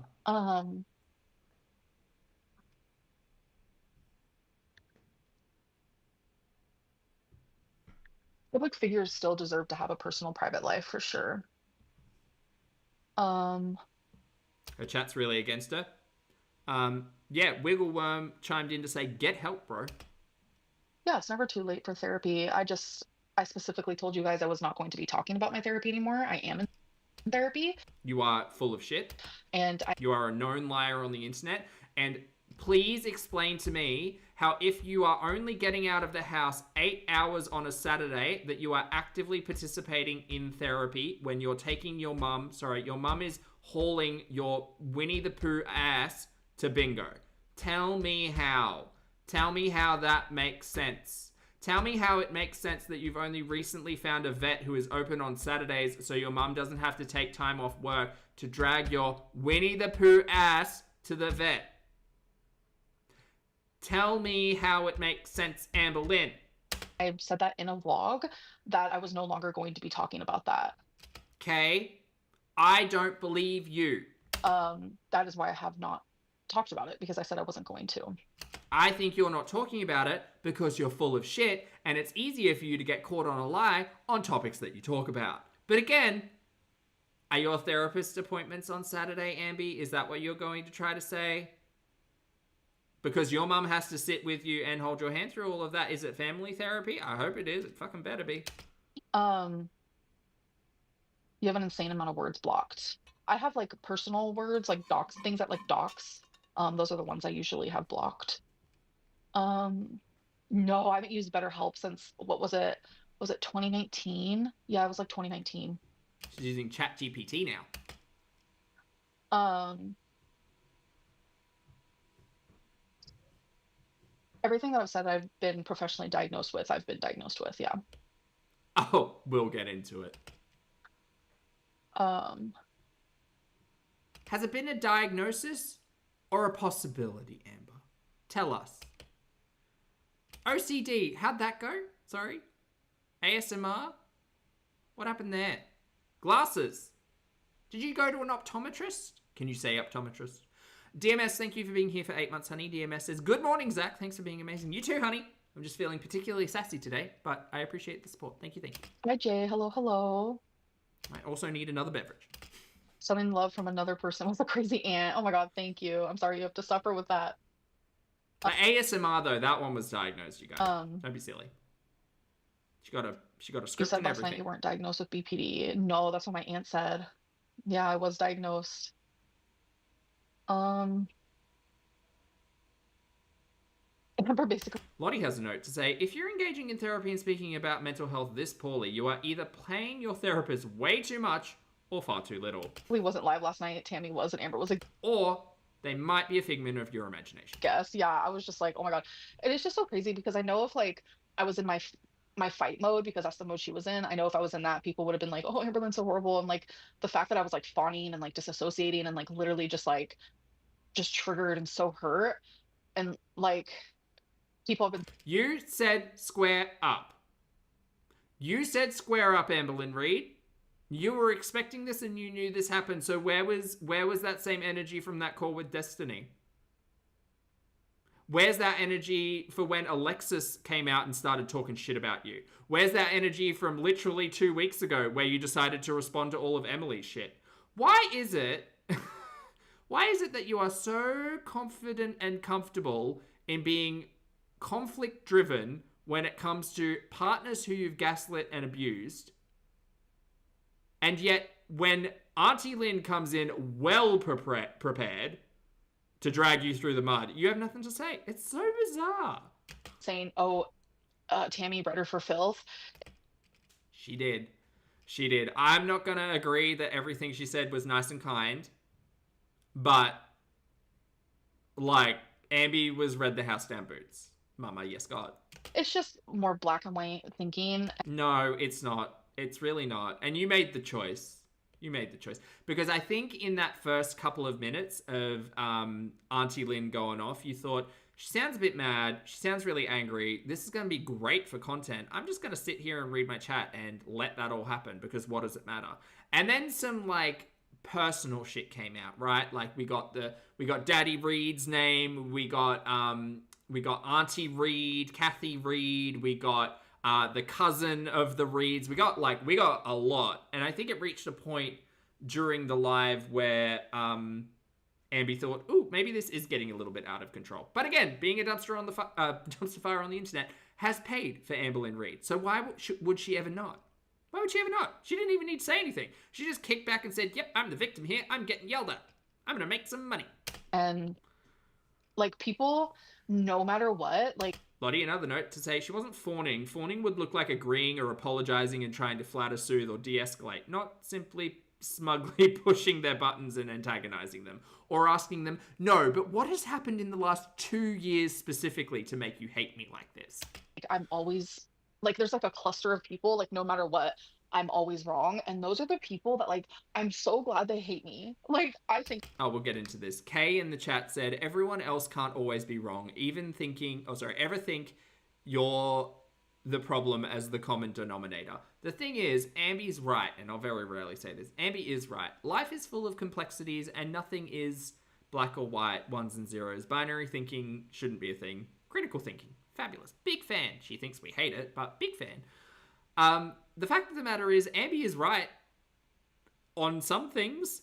Not often, though. I'm always wrong. And those are the people that like I'm so glad they hate me. Like I think about it and I'm like, I'm so glad those type of people do not like me. And just a note, you can be right about something and still be an abusive, manipulative piece of shit. Just because you're correct doesn't mean you're, like, nice. Like, you can be wrong and nice. You can be right and fucking evil. Lydia, thank you for the super chat, Arnie. Lydia says, okay, I've somehow missed the spaghetti story. Help. Auntie Lynn came online during the call the other day and said that the first time she met Ambi was when she was a teenager. She went over to, Auntie Lynn went over to California, and Ambi was getting far too much sketty out of the fridge. And Ambi's dad said, do you maybe want to leave some of that behind or something to that effect? And that was a memory that stuck. And Auntie Lynn tells that story Apparently at family gatherings and stuff, which is really kind of weird. But yeah, that's the Sketty story. That means I'm doing something right. Because the people who like get it and who have been so supportive, like I love you guys so much. Like But holes. even people who are like, Amberlynn, you know what? I don't really like everything you do, but like I'm on your side on this. Like There's no one's side on any of this. Girl, so the side of entertainment. those people, In saying that though, I don't think this should have played out online, but it did. I can understand where like the emotional like charge is coming from on Auntie Lynn's side, considering the messages that we've just seen and Auntie Lynn's entire like story on all of this. I understand why someone in her family might be fucking frustrated with Ambi. Don't get me wrong. and like the people who support me, like thank you guys. Like genuinely. The best thing that I have said in my like private life, the right side of the internet likes me. Right. Okay. So we're a fan of critical thinking. We're not here for black and white thinking, but also there's a right side and a wrong side of the internet when it comes to Amberlynn fucking Reid. Okay, girl.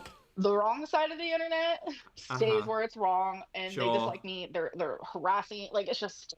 Disliking you isn't harassing you. Grow the fuck up. You're 35 this year. It's like I sit here and I'm like, I get contacted by YouTubers that have millions of subscribers that are very, Okay, great. What? very well known, and people Okay. There are lots of problematic YouTubers who are very well known and have a lot of subscribers, girl. What the fuck does that matter? love them. You exist. I get contacted saying like, James Charles exists. Like, girl, let's not get this started. the reaction channels are suck. I can't believe like you go through this. I'm so sorry. I'm here for you. Like people that you wouldn't even believe. Not only Yeah, I probably wouldn't believe. that, but like an actress from Deadpool, An actress from Deadpool is in Ambi's DMs? Fucking whoa. Okay, who? Can we ask them? Let's ask them. Who are they? model that you see walking down fucking Victoria's Secret. A Victoria's Secret model is in Ambi's DMs. Girl, I think she might be falling for like catfish in her Instagrams. Oh my god, a Victoria's Secret model is a fan of you? Wow, you must be a good person then. Okay. I've got Mr. Snowflake in the chat. Beat that. Victoria's Secret. What is that called when they have like the angel wings going? Whatever. Like those are the types of people that are like in my DMs. And then you think about it, because I feel so gaslit. Okay, I'm gonna have an aneurysm trying to follow this logic, chat. Bear with me. Rawr. In my DMs. And then you think about it, because I feel so gaslit, and I'm like, are the reaction channels and the haters right? Like I'm so genuinely confused. But then when I see other YouTubers who do the same thing I do, I see. Oh, there are other YouTubers who have a history of abusing their partners, gaslighting their audience, and all around being fucking wildly problematic on the internet. Point me in that direction, because sometimes I need a bit of a refresher, you know? Point me that way. Them in my DMs sticking up for me and like saying like, girl, like, I am so sorry you go through this. It makes me realize like, no, like. Is it glitter and lasers? Is it glitter and lasers in your DMs? Girl, we told you about her. Zing, thank you for the super chat, honey. Zing says Tyra Banks was rooting for her. Like I'm genuinely just constantly gaslit into thinking I'm this like fucking awful, horrendous person when that's just like not reality. Okay, sure. Have that conversation with all of your exes whom you have abused and have come on to the internet to tell their story. Tell them. Don't tell us. Tell them. Panel up. Like, fucking get on a call. Tell them. I'm so sorry you go through this. It makes me realize like, no, like I'm genuinely just constantly gaslit into thinking I'm this like fucking awful, horrendous person when that's just like not reality. Right. Like that is not reality. Like you don't see people like. Again, just to put things into context, the conversation about you chasing Tommy Salome around her home, inciting arguments and cornering her in a bathroom, literally happened 2 weeks ago, girl. What are you talking about? People are trying to gaslight me that I'm a terrible person. The majority of people who have existed in your life have come forward to say that you are fucking vile. Like, get that together. Jordy in the ankle fucking getting messages from like real normal people. It's people who are just like so clouded in their judgment, and it's just all black and white thinking. People forget that there's gray areas. Oh my god, I feel like I'm gonna throw up out of frustration. Like, yikes. And I'm just so grateful for the people who like know how to like use up here more. The people who, the thing is, and I think previous Am babies will understand, is that if you've never met someone like Amber Lynn Reid, if you've never experienced someone like Amber Lynn Reid in your real life, you might not be aware of the way that she lies, her manipulations, her gaslightery, the fuckery that, like, she tries to convince you of. It's crazy. It's crazy. And, like, I fell for it the other day. My lizard brain was like, oh no, why should I not trust that story that Amber Lynn Reid is telling us? And then, like, within half an hour, it comes out that it is inaccurate. It's like, oh, okay, well, like, Auntie Lynn had a point. I should, like, why? The default shouldn't be to believe to believe Amber Lynn, which I understand is not the kind thing to do, but she is so manipulative. I understand no one's perfect, and sometimes people can't think clearly, because I know that's me sometimes.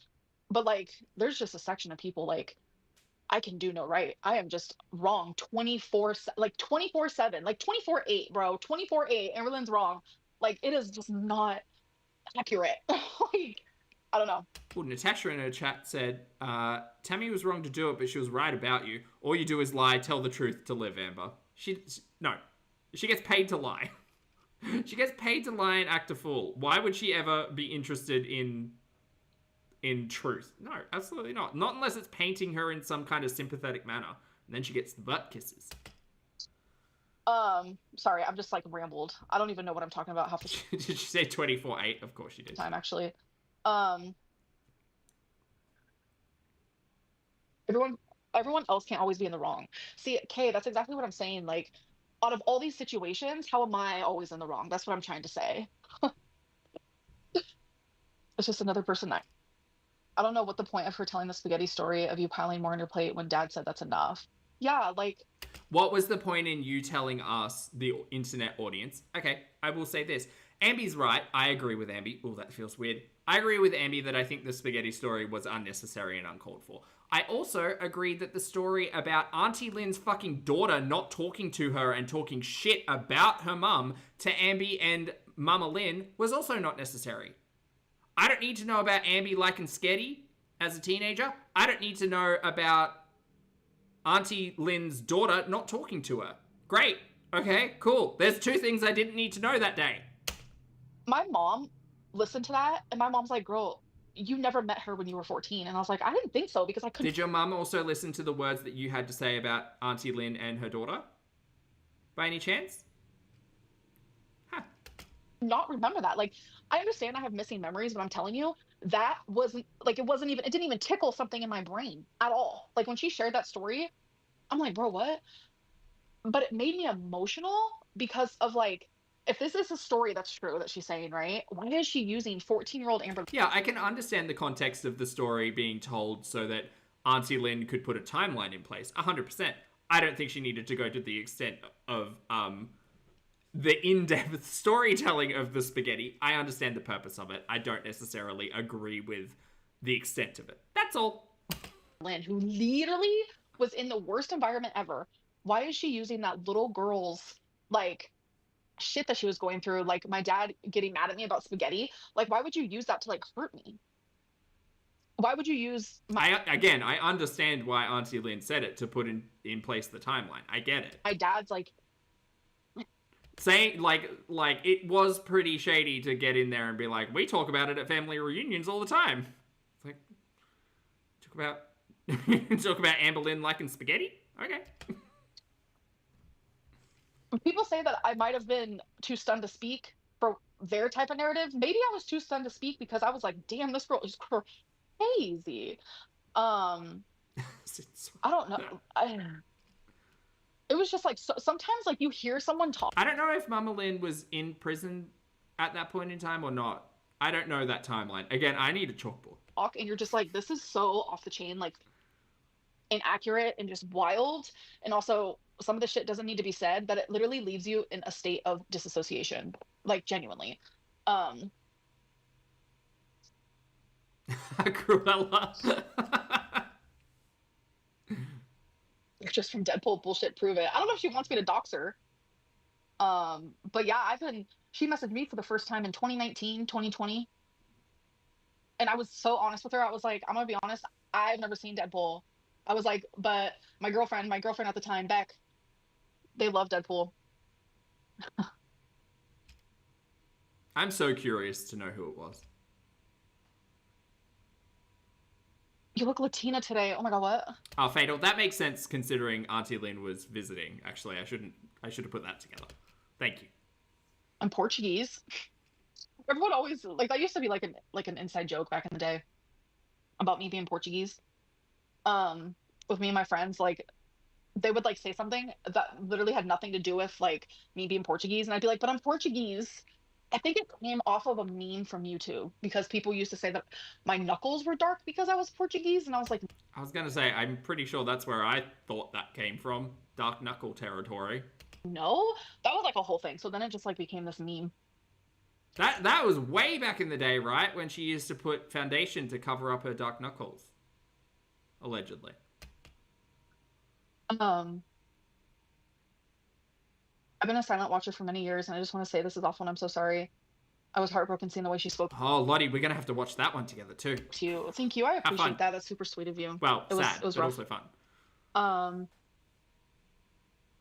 She's not going to prove anything because y'all harass the crap out of anyone who supports her with a platform. Corky, you're so right, because if you remember in my live yesterday, that message I read, so that girl ended up literally DMing me on Instagram, and she was like, you know what? I was watching her live stream. You can show who I am. It's fine. I'll put my Instagram on private.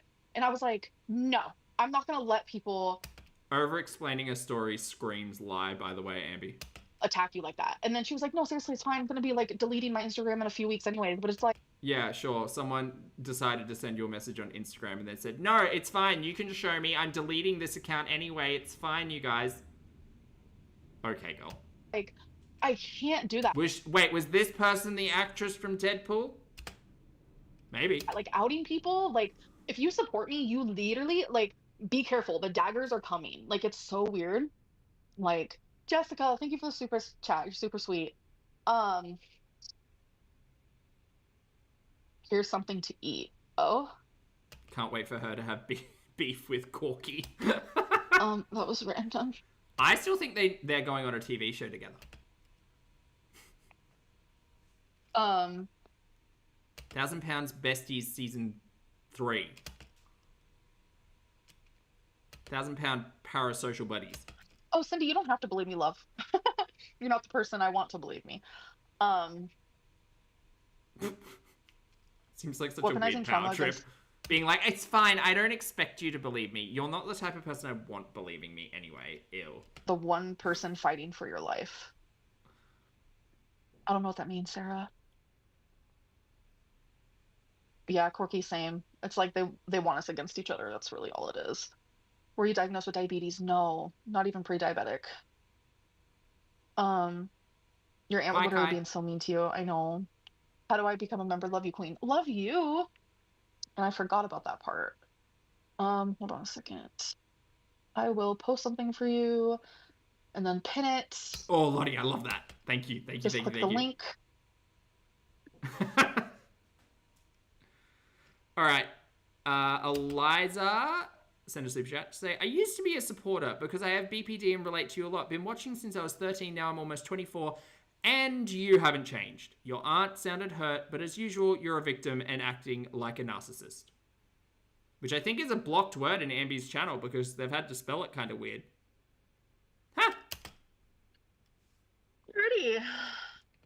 And again, this is just me acknowledging I am very fortunate and very privileged that I haven't had to deal with any of that. For anyone out there who's dealing with mental health conditions, concerns, diagnoses, etc., that Ambi claims to have and touches on incessantly and uses as a shield to avoid all accountability, I am very sorry for your frustration.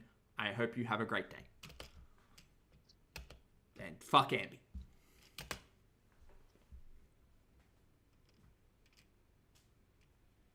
She's reading that super chat, but she doesn't want to read it out loud. Brady, hi. Nope, skip 2 super chats, including that big orange one to acknowledge Brady, who said good evening. Good job, Ambi.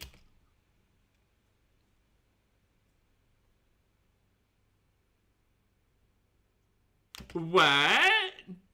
Oh my god.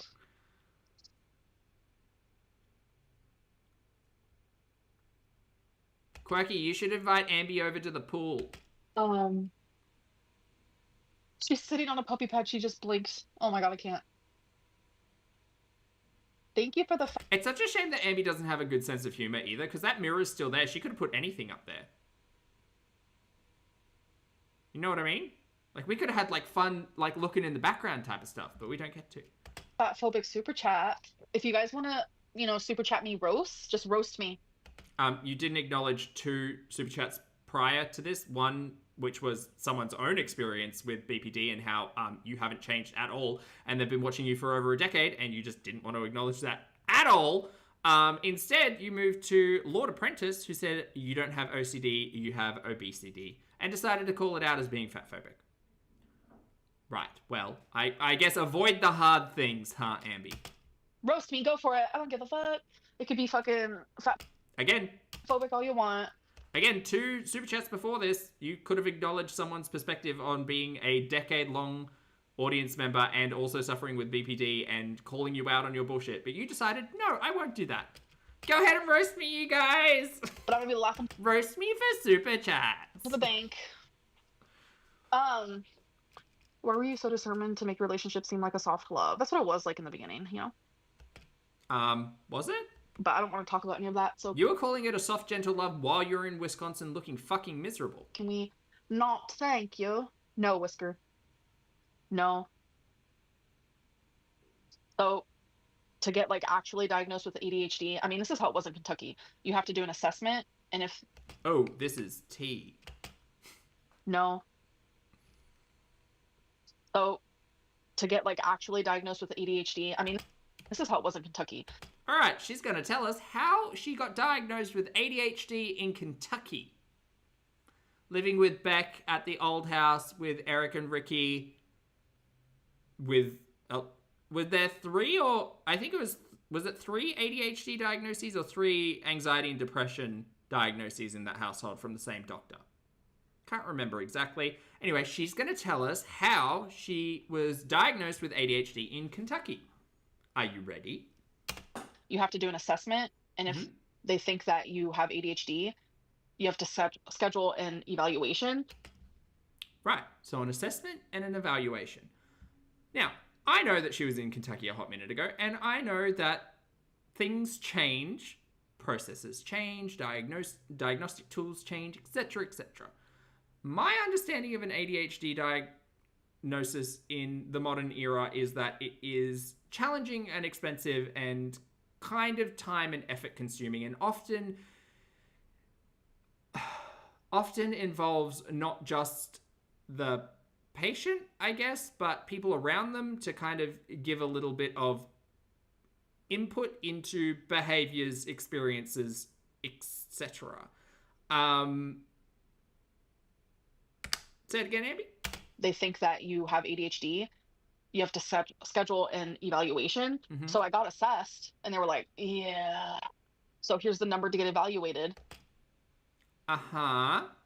And I called, and it was a 6-month wait, but I ended up moving to Oklahoma before I actually was able to go to my appointment in Kentucky. So. Right. So, diagnosed? You have to schedule. So to get like actually diagnosed with ADHD, I mean, this is how it was in Kentucky. You have to do an assessment, and if they think that you have ADHD, you have to schedule an evaluation. Right. So the assessment is to assess you whether or not you could fall into the diagnostic criteria. And then the evaluation would be looking to explore the severity and complexity of the diagnosis. A referral? Okay. So I got assessed, and they were Uh-huh. like, yeah. Was your assessment one of those, like, those multiple choice questionnaire things that you filled out at that hospital that one time that apparently diagnosed you with depression? Do you all remember that when she went to the ER that one time? She had that laminated checklist and she ticked all like very severe and then the last one not quite severe, and she basically said she was the most depressed of everyone. Okay, yeah, no, cool. Tell the story again. One more time, honey. Chelsea, thank you for the super chat, love. Chelsea says, I'm in the process of ADHD testing. My GP gave me a test. Then I have booked with a psych. 6-month wait list. $1,000. Oh my God, honey. I'm so sorry. That sucks. Testing is next month. Fingers and toes for you, hun. I hope you get the outcome that helps you most. And thank you for the support and the super chat. And 6 months and $1,000. I don't think Lynn Reid would. I specifically don't think Lynn Reid would, considering the conversation about her not having health insurance at all. Chat, can someone explain to me how Lynn Reid managed to get all of these diagnoses in America without having any health insurance? Because I didn't think you could just like rock up to a brand new doctor and sit down for 15 minutes and like tally up a diagnosis, or 5. Because again, she walked away from a doctor's visit with 5 diagnoses at one point in time. How's that work? Self-pay? Yeah, I don't think Ambi was doing that. And do you know why I don't think Ambi was doing that? I'll tell you why. It's because Ambi doesn't go to the doctor. Ambi waits until shit gets real bad and then goes to the ER. Or waits until it's not actually a thing and just goes to the ER. So what makes everybody think that Lynn motherfucking Reid, went to mental health professionals, counselors, therapists, psychologists, psychiatrists? What makes anybody think that she actually went to any of them when she doesn't go to a general practitioner or a doctor, but instead utilizes the emergency room as her healthcare?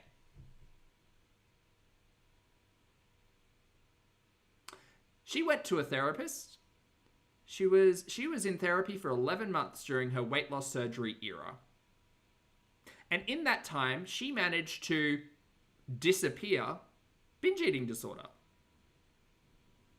She was healed. She fixed it. She just said, ain't got that anymore. And you know why? Because she had to say that. She had to say she never had binge eating disorder, or didn't have it at the time, to get weight loss surgery, because that was her goal. Back with Lynn. I would love Jade's perspective on all of that. I mean, I'm not interested in touching the reality whatsoever, but I'm not convinced that she has ever engaged with mental health care professionals that weren't that weird doctor who kept shelling out pills in Kentucky, or the person associated with weight loss surgery. But okay, girl, no, go off. You got all the diagnoses. So to get like actually diagnosed with ADHD, I mean, this is how it was in Kentucky. You have to do an assessment, and if they think that you have ADHD, you have to schedule an evaluation. So I got assessed, and they were like, yeah, so here's the number to get evaluated. And I called, and it was a 6-month wait. Right, because it was a specialist that you were referred to, and you never went. Right. So the doctor said, yeah, you might have ADHD. I'm not a specialist. I'm going to refer you.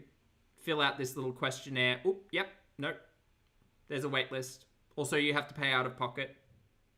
And then you moved, allegedly. I don't believe that timeline is that tight, by the way. And then you moved. And you said, fuck that noise. I'm just going to come to the internet and cry and say that I've got a diagnosis of ADHD. Not actually do anything about it. And also actively lie. And then just not get evaluated. Just whatever. It is what it is, girl. Okay. But I ended up moving to Oklahoma before I actually was able to go to my appointment in Kentucky. So that's what happened there.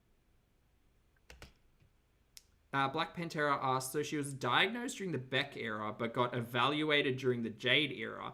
Why would you get evaluated if you were already diagnosed? I don't know. Probably because she's full of shit. Kim, thank you so much for the super chat. Thank you.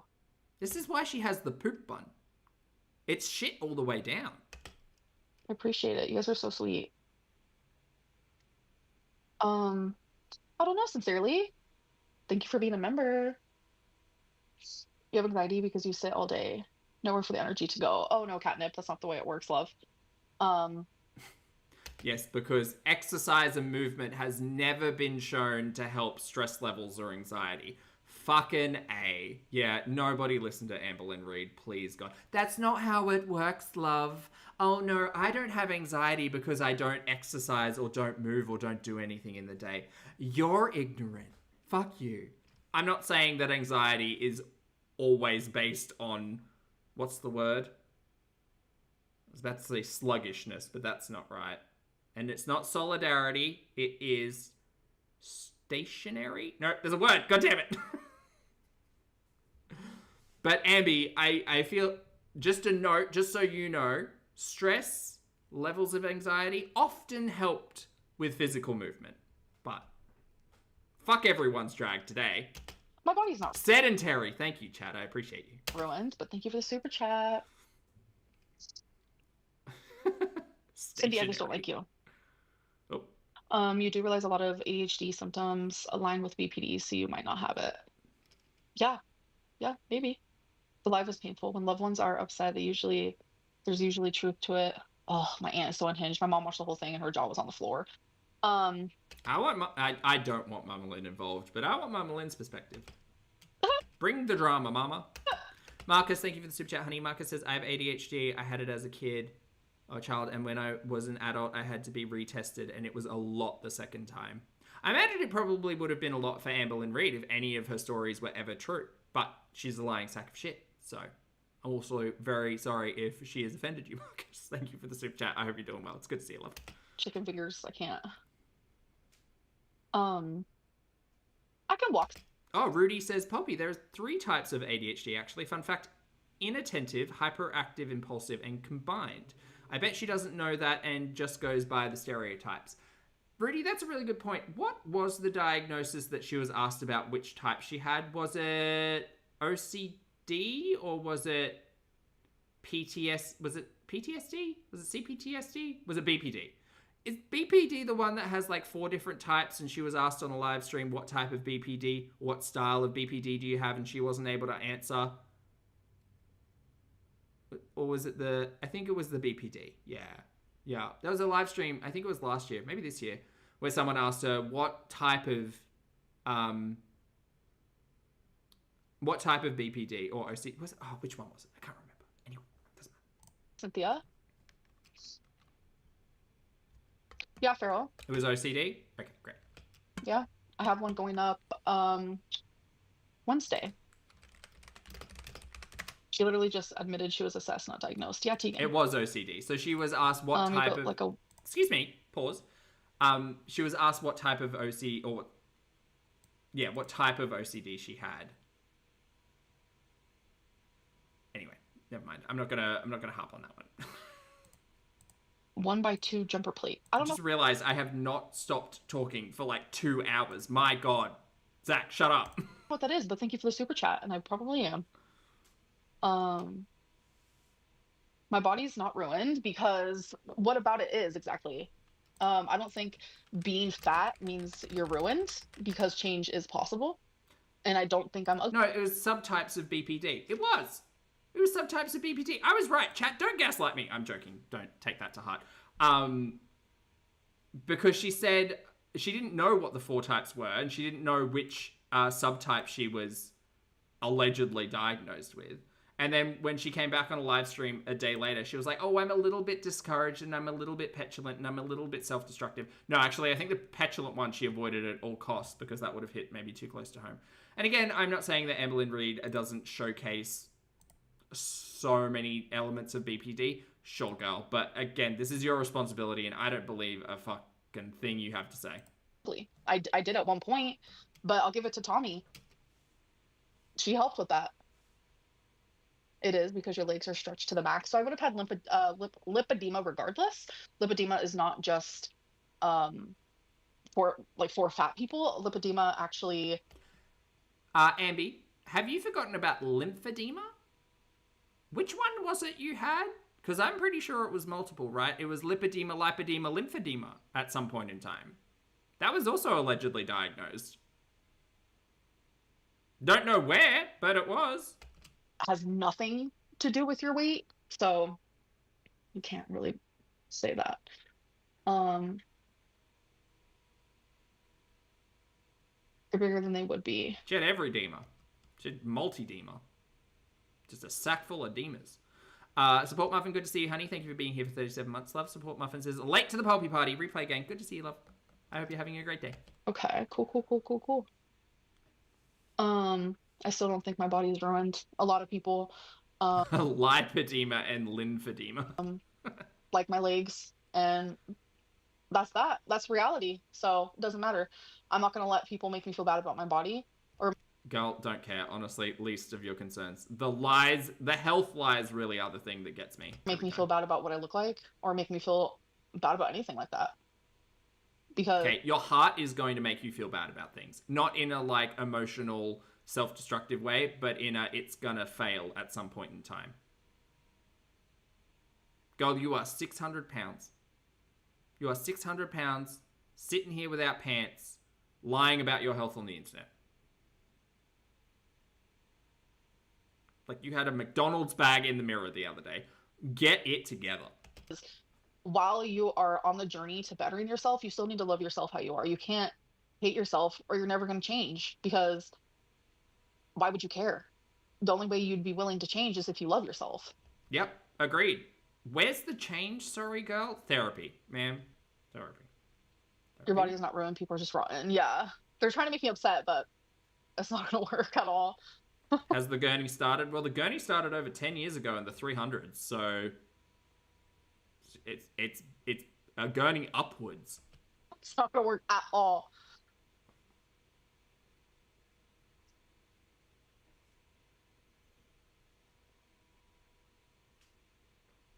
Oh, Jack, it's been longer than 11 years. Also, I find it incredibly disrespectful that Ambi is only responding to super chats and not even attempting to engage with the members that are paid to be there. But, I mean, she's laughing all the way to the bank, I guess. First diet when I was 10. Mm-hmm. What'd you have for breakfast and lunch and dinner? I've ate once today. I made, which I'm filming what I'm eating today, but I made a meat sauce. Instead of using pasta, I used green beans. Oh, wow. Did you film the McDonald's binge by any chance? Or was that a private video to Emily? It was delicious. Hello, Mr. Wolf. How are you? How are you? You know how she mentioned that she had a choc fudge sundae as part of her Macca's the other day? Do you know who we also know who likes soft serve and ice cream? Tommy Salami. Do you reckon they're still talking? Hey, Mr. Snowflake, if you're done with your workout...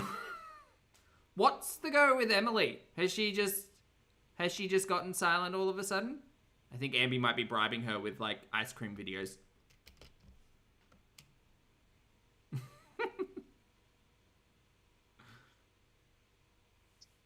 No, I didn't have McDonald's. I didn't wake up at 3. No, I woke up way before that. Who doesn't like a soft serve, though? I mean, if the machine's working, to be fair. Like, not an everyday treat, but on occasion. Thank you. Is she silent or was she silenced? Jack, for so much money. Thank you. I appreciate it. We saw the McDonald's bag. Yeah. Because, you know, in Amberlynn Reid's own words, she ate my pussy good. So, I don't know, maybe Emily and Amberlynn seem to have, like, an on-again, off-again, like, the worst Ross and Rachel ever imaginable. So... that used to be a title held by Old Mate and Chantal, but we don't talk about her at the moment. So, girl, I see it.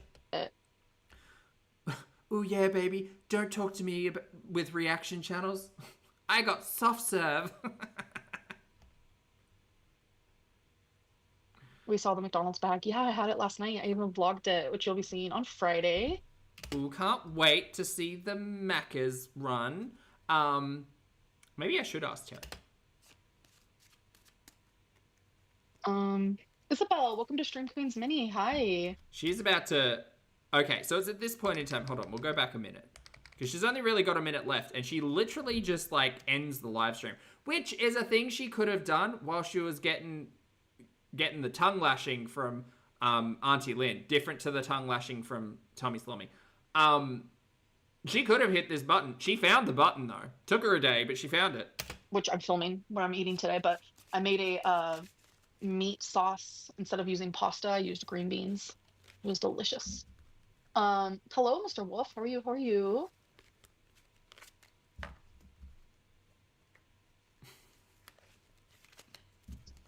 No, I didn't have McDonald's. I didn't wake up at 3. No, I woke up way before that. Thank you, Jack, for so much money. Thank you. I appreciate it. We saw the McDonald's bag. Yeah, I had it last night. I even vlogged it, which you'll be seeing on Friday. Can't wait to see it. Isabel, welcome to Stream Queens Mini. Hi. Natasha, I do. Yeah. So she departs on Natasha saying, "Do you even believe yourself anymore?" She just says, "Boop boop." Found that button real quick. All right. Well, Terry, what do you... Actually, Terry, before we get started on that, because Lottie has been so lovely and kind and fabulous, and chat, shout out Lottie, tag her. We're gonna load up "My Mum is in Prison" from Lynn Reid, just for some more context, you know. This is, again, still publicly available over on the Lynn Reid channel. This is uploaded 9 years ago, November 28th, 2015, and still free for public viewing. So we're going to load that up while we ask Terry about Lynn Reid, because it's only 12 minutes. How good for us. Oh, no, I'm here. Do not mind my swollen eyes and my swollen face. I have been doing a lot of crying. I will definitely get into the reason why I've been doing a lot of crying. It is a Lynn family history, after all. Let's just... I don't really want to talk about it right now, so let's just move on, but you guys don't have to worry. Not going to keep it a secret. I share a lot of things with you on YouTube, and that's probably not going to, like, end anytime soon. Destiny's doing the dishes. Oh, hi, Destiny. How's it going? What she does is she cleans them all, and then she puts them in the dishwasher, so technically They're being washed twice. they're being washed twice, but that's just how she does them. Don't do that. That's bad for the dishwasher, isn't it? Also, Ambi, not helping. That means they're clean. Yeah. You wash them to wash them, and then the dishwasher. Sorry, Lottie. And we're gonna make tacos tonight. I have my little ground turkey being defrosted. It's not even close to being defrosted, but Is it really? I mean, it'll work fine. I can still open it and just defrost it as I go. Destiny's mom sent this to her. Oh. Oh, that's so sweet. Mommy loves you so very much. Your dad and I are very so proud of the young woman you have become. I'm very proud of both of you girls. XOXO. Oh, I didn't feel it. I didn't think I was gonna get sad. Love always, mommy. And by both of you girls, I'm pretty sure she's talking about me too, huh? Yeah. Because we got our own place and whatnot.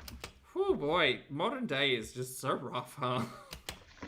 Oh, by the way, our lease is up in this apartment in May, and we will be moving again because we don't want to stay in the same place. We would probably stay in the same place if we really, truly, like, just adored it here. But I'm kind of just, like, over it. Like, I want a new venue, a new scene. But mainly the issue... Also, like, particularly fitting that she decided to tell the internet that her mum was in prison and also start this vlog out with, "Here's a sweet note from Destiny's mum to us." Woof. Is that we're really far away from work, is eating up our gas. Currently gas is like $1.89, so that's amazing, but it still eats up our gas. And shout out to 2015 prices, chat. I just get really tired of having to wake up super early because we have to drive super far to work. It's not cute. It's not cute. Just got the ground turkey finished. We have rice-a-roni right here because I can't have a taco with Modern day Ambi, these are the type of vlogs that I would enjoy. This is the type of content that I would like. Show me the kitchen, show me fun things to do, show me like quirky little day in the life stuff. Don't sit on the internet and lie about your fucking disorders and cry about how everything happens to you and you aren't the drama, but you are. Girl. about rice, and Also, stop fucking abusing people. There's your note. I don't like processed Spanish rice. I like real Spanish rice, and I don't know how to make that. Some refried, fat-free beans. My corn's in there, and Destiny's over here making some Star Wars holiday-shaped sugar cookies. R2D2. It's R2D2. Oh. As our little dessert, I guess. She's obsessed. Literally obsessed with... Oh my god, it's blurry! Why is it blurry? trying to figure this. She's obsessed with Star Wars, so. Oh, there's Christmas music in the background. How fun. Damn, I didn't realize how many were gonna be in there. A lot, huh? For 250. Alright, so we just finished the tacos, and we did this a little differently than the average Joe, but that's okay. I have my tapatio, my salsa. This is how we put everything on the table, just because we're kind of ghetto that way. We have corn, cheese, the meat, the rice-a-roni, some beans, and Destiny will be using soft, I will be using hard, because I don't really eat like tacos. I do it like a taco salad, so I kind of regret not getting, oh, she's going to get the Lettuce? Is there lettuce there?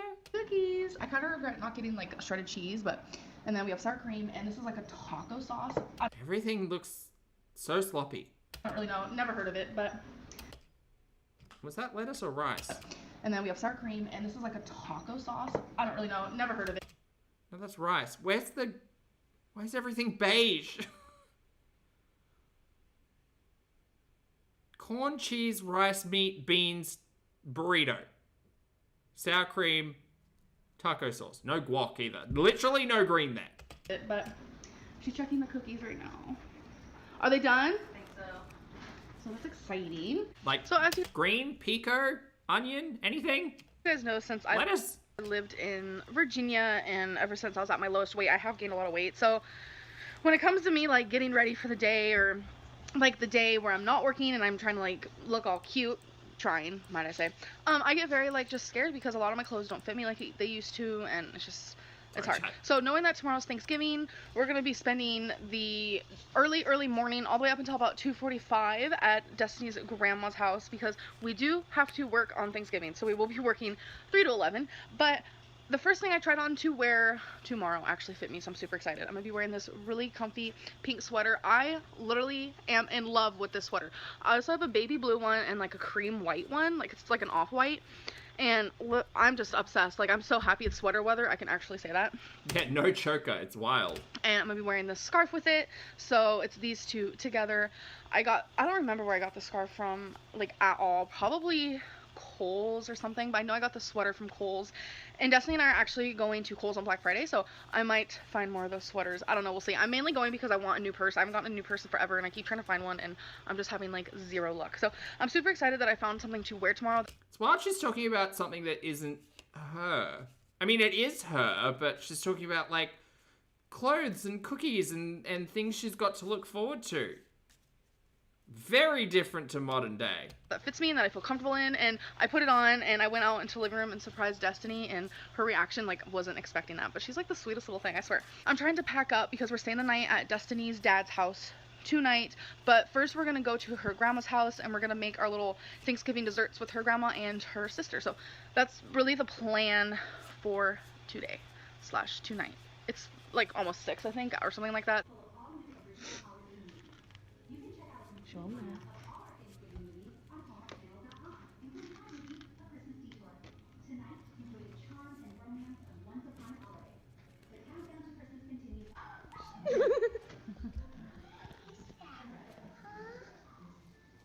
It's a tiny puppy!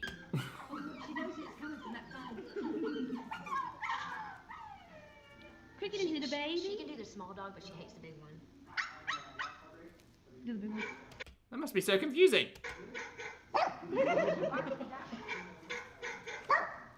Oh, get him. There isn't any different ones? This seems kind of stressful for that dog.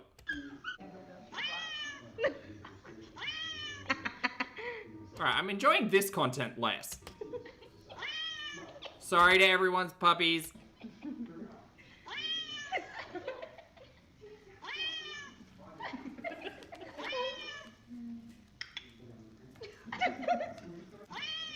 Alright, we're gonna skip through this. Oh, God.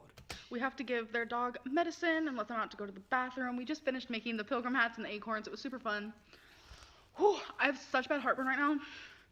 Like, do you ever have heartburn so bad where you physically just feel it rising and it feels like you're fixing to burp but you're not? That's what I'm experiencing right now.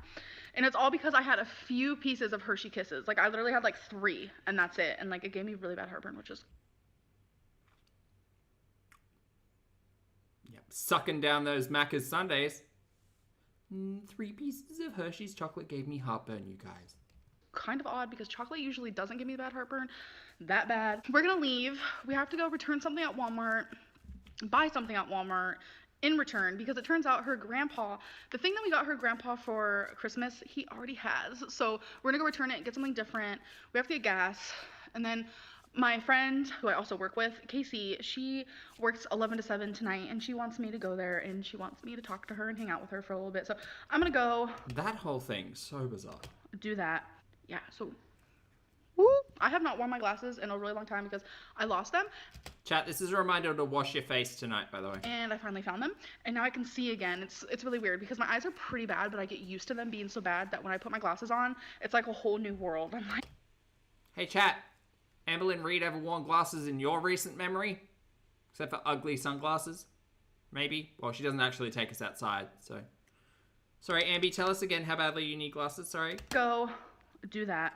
Yeah, so woo, I have not worn my glasses in a really long time because I lost them, and I finally found them, and now I can see again. It's really weird because my eyes are pretty bad, but I get used to them being so bad that when I put my Yeah. glasses on, In Amby's next live stream, someone should ask her about how her vision is. it's like a whole new world. I'm like, whoa. Oh, you are Ariel. It's quite fascinating. So I'm at work right now, and we have a Christmas tree. Oh, Christmas tree. All right, Casey.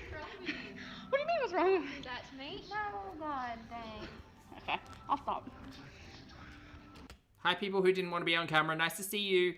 Oh, Oh my god, this is the couch breaking one? Lottie, you didn't warn me! Another lie that Amber Lynn Reid has once told is that she's never broken a piece of furniture. Okay, I'll stop. Oh, This piece of content was literally acknowledged in a follow-up of, here are all of my lies. Oh,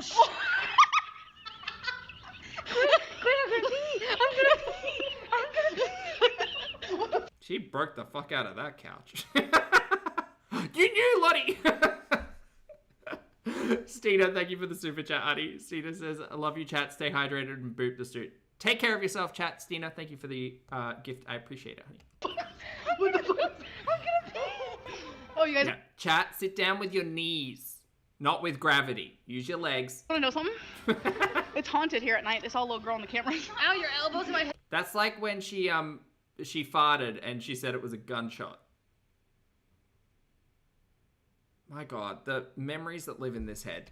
Hip. Stop talking about that. I think I just heard the grudge. Let go.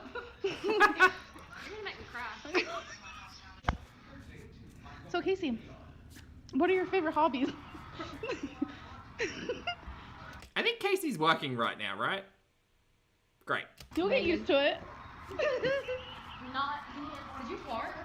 No, but look at the tree, you guys. It's so pretty. Not Mariah. Wait, Mariah? A little past 2 a.m., so we probably should get some sleep. We have to wake up early so we can go to her grandma's house for Thanksgiving. I'm honestly not Honestly, fit collective trauma. sure if I'm gonna vlog tomorrow. I kind of just want it to be like a peaceful day because I'm gonna be around her family, and I'm just awkward vlogging in front of her family. And plus, I have work tomorrow, so it's just gonna kind of be like a chill day. I hope you guys have a freaking fantastic Thanksgiving and just cherish the moments you have with your family, because some of us, aka me, Some of us, me. you don't get to have those moments. Which Oh, is it coming up? actually reminds me. Okay, so this story about her mum, also shout out Mama Lynn, hope you're not watching, happens right at the end of this. I told you guys I would tell you why I was crying earlier, and I guess I can do that real quick. This is hard for me, and I'm gonna try my hardest not to cry. So let's just do this quickly. Yesterday, my mother was sentenced to prison for 5 years and 26 days. Found out that she has to serve every single one of those days. It was really hard for me to grasp. I was completely numb when I found out yesterday. I was shocked, and I woke up this morning and it all kind of like just hit me all at once, and I could not stop crying. And I'm just so grateful for Destiny being there for me, because she really is only true. Okay, I was asking Terry about Amby and Slommy, right? Amby and Slommy, what's the vibe? What's happening? Did Ambi make like a messy Sunday video for Tommy Salami? What does that mean?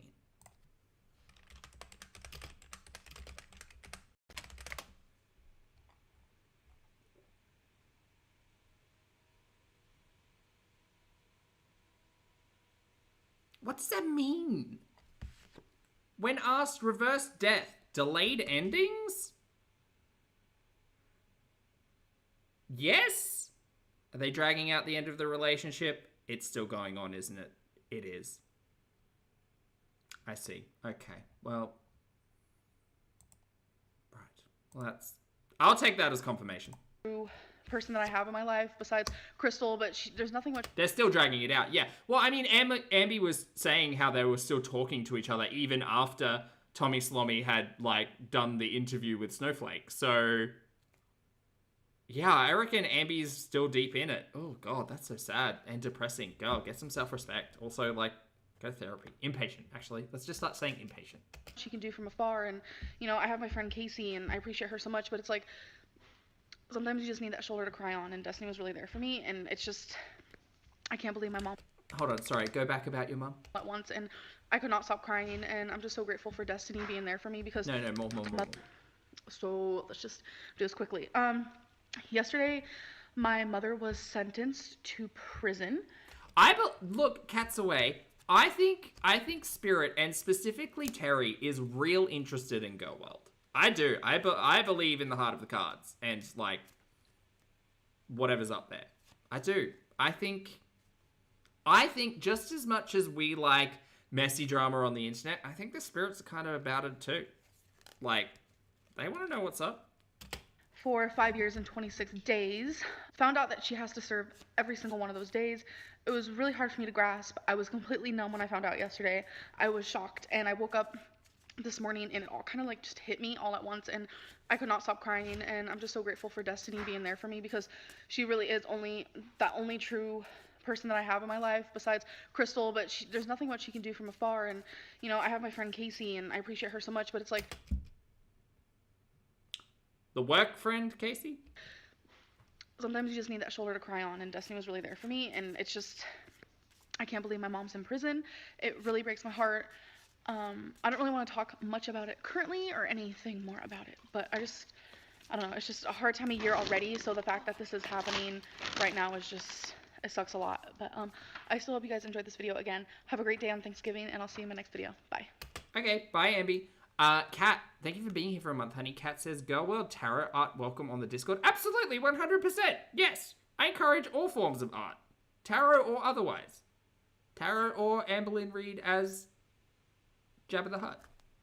Anything, you know, just spitballing there. All right, chat, we're done for today. My butt's asleep, so I gotta go. So thank you very much for hanging out with me today. I appreciate it. Please make sure you wash your face, hug a loved one, brush your teeth, do stuff. Wait. For those of you on the rewatch, thank you for your comments, opinions, and eyeballs. Chat, you've been wonderful. Thank you for being great. You make me laugh every single day, and for some reason, I've forgotten what I normally say. Please make sure you brush your hair and your teeth, wash your face, get your steps in. Hug a loved one. Don't be a dumpster fire on the internet. Make good choices. Be good people. Don't be Amber. My God. Tell your loved ones you love them. And maybe write someone a really cute note that they can put on the fridge. Because I think that's a cute idea. That's sweet. I like that. Thank you so much for being here, as always, chat. Thank you for your generosity, time, patience, and shenanigans. And I will see you all in the next video and or live stream.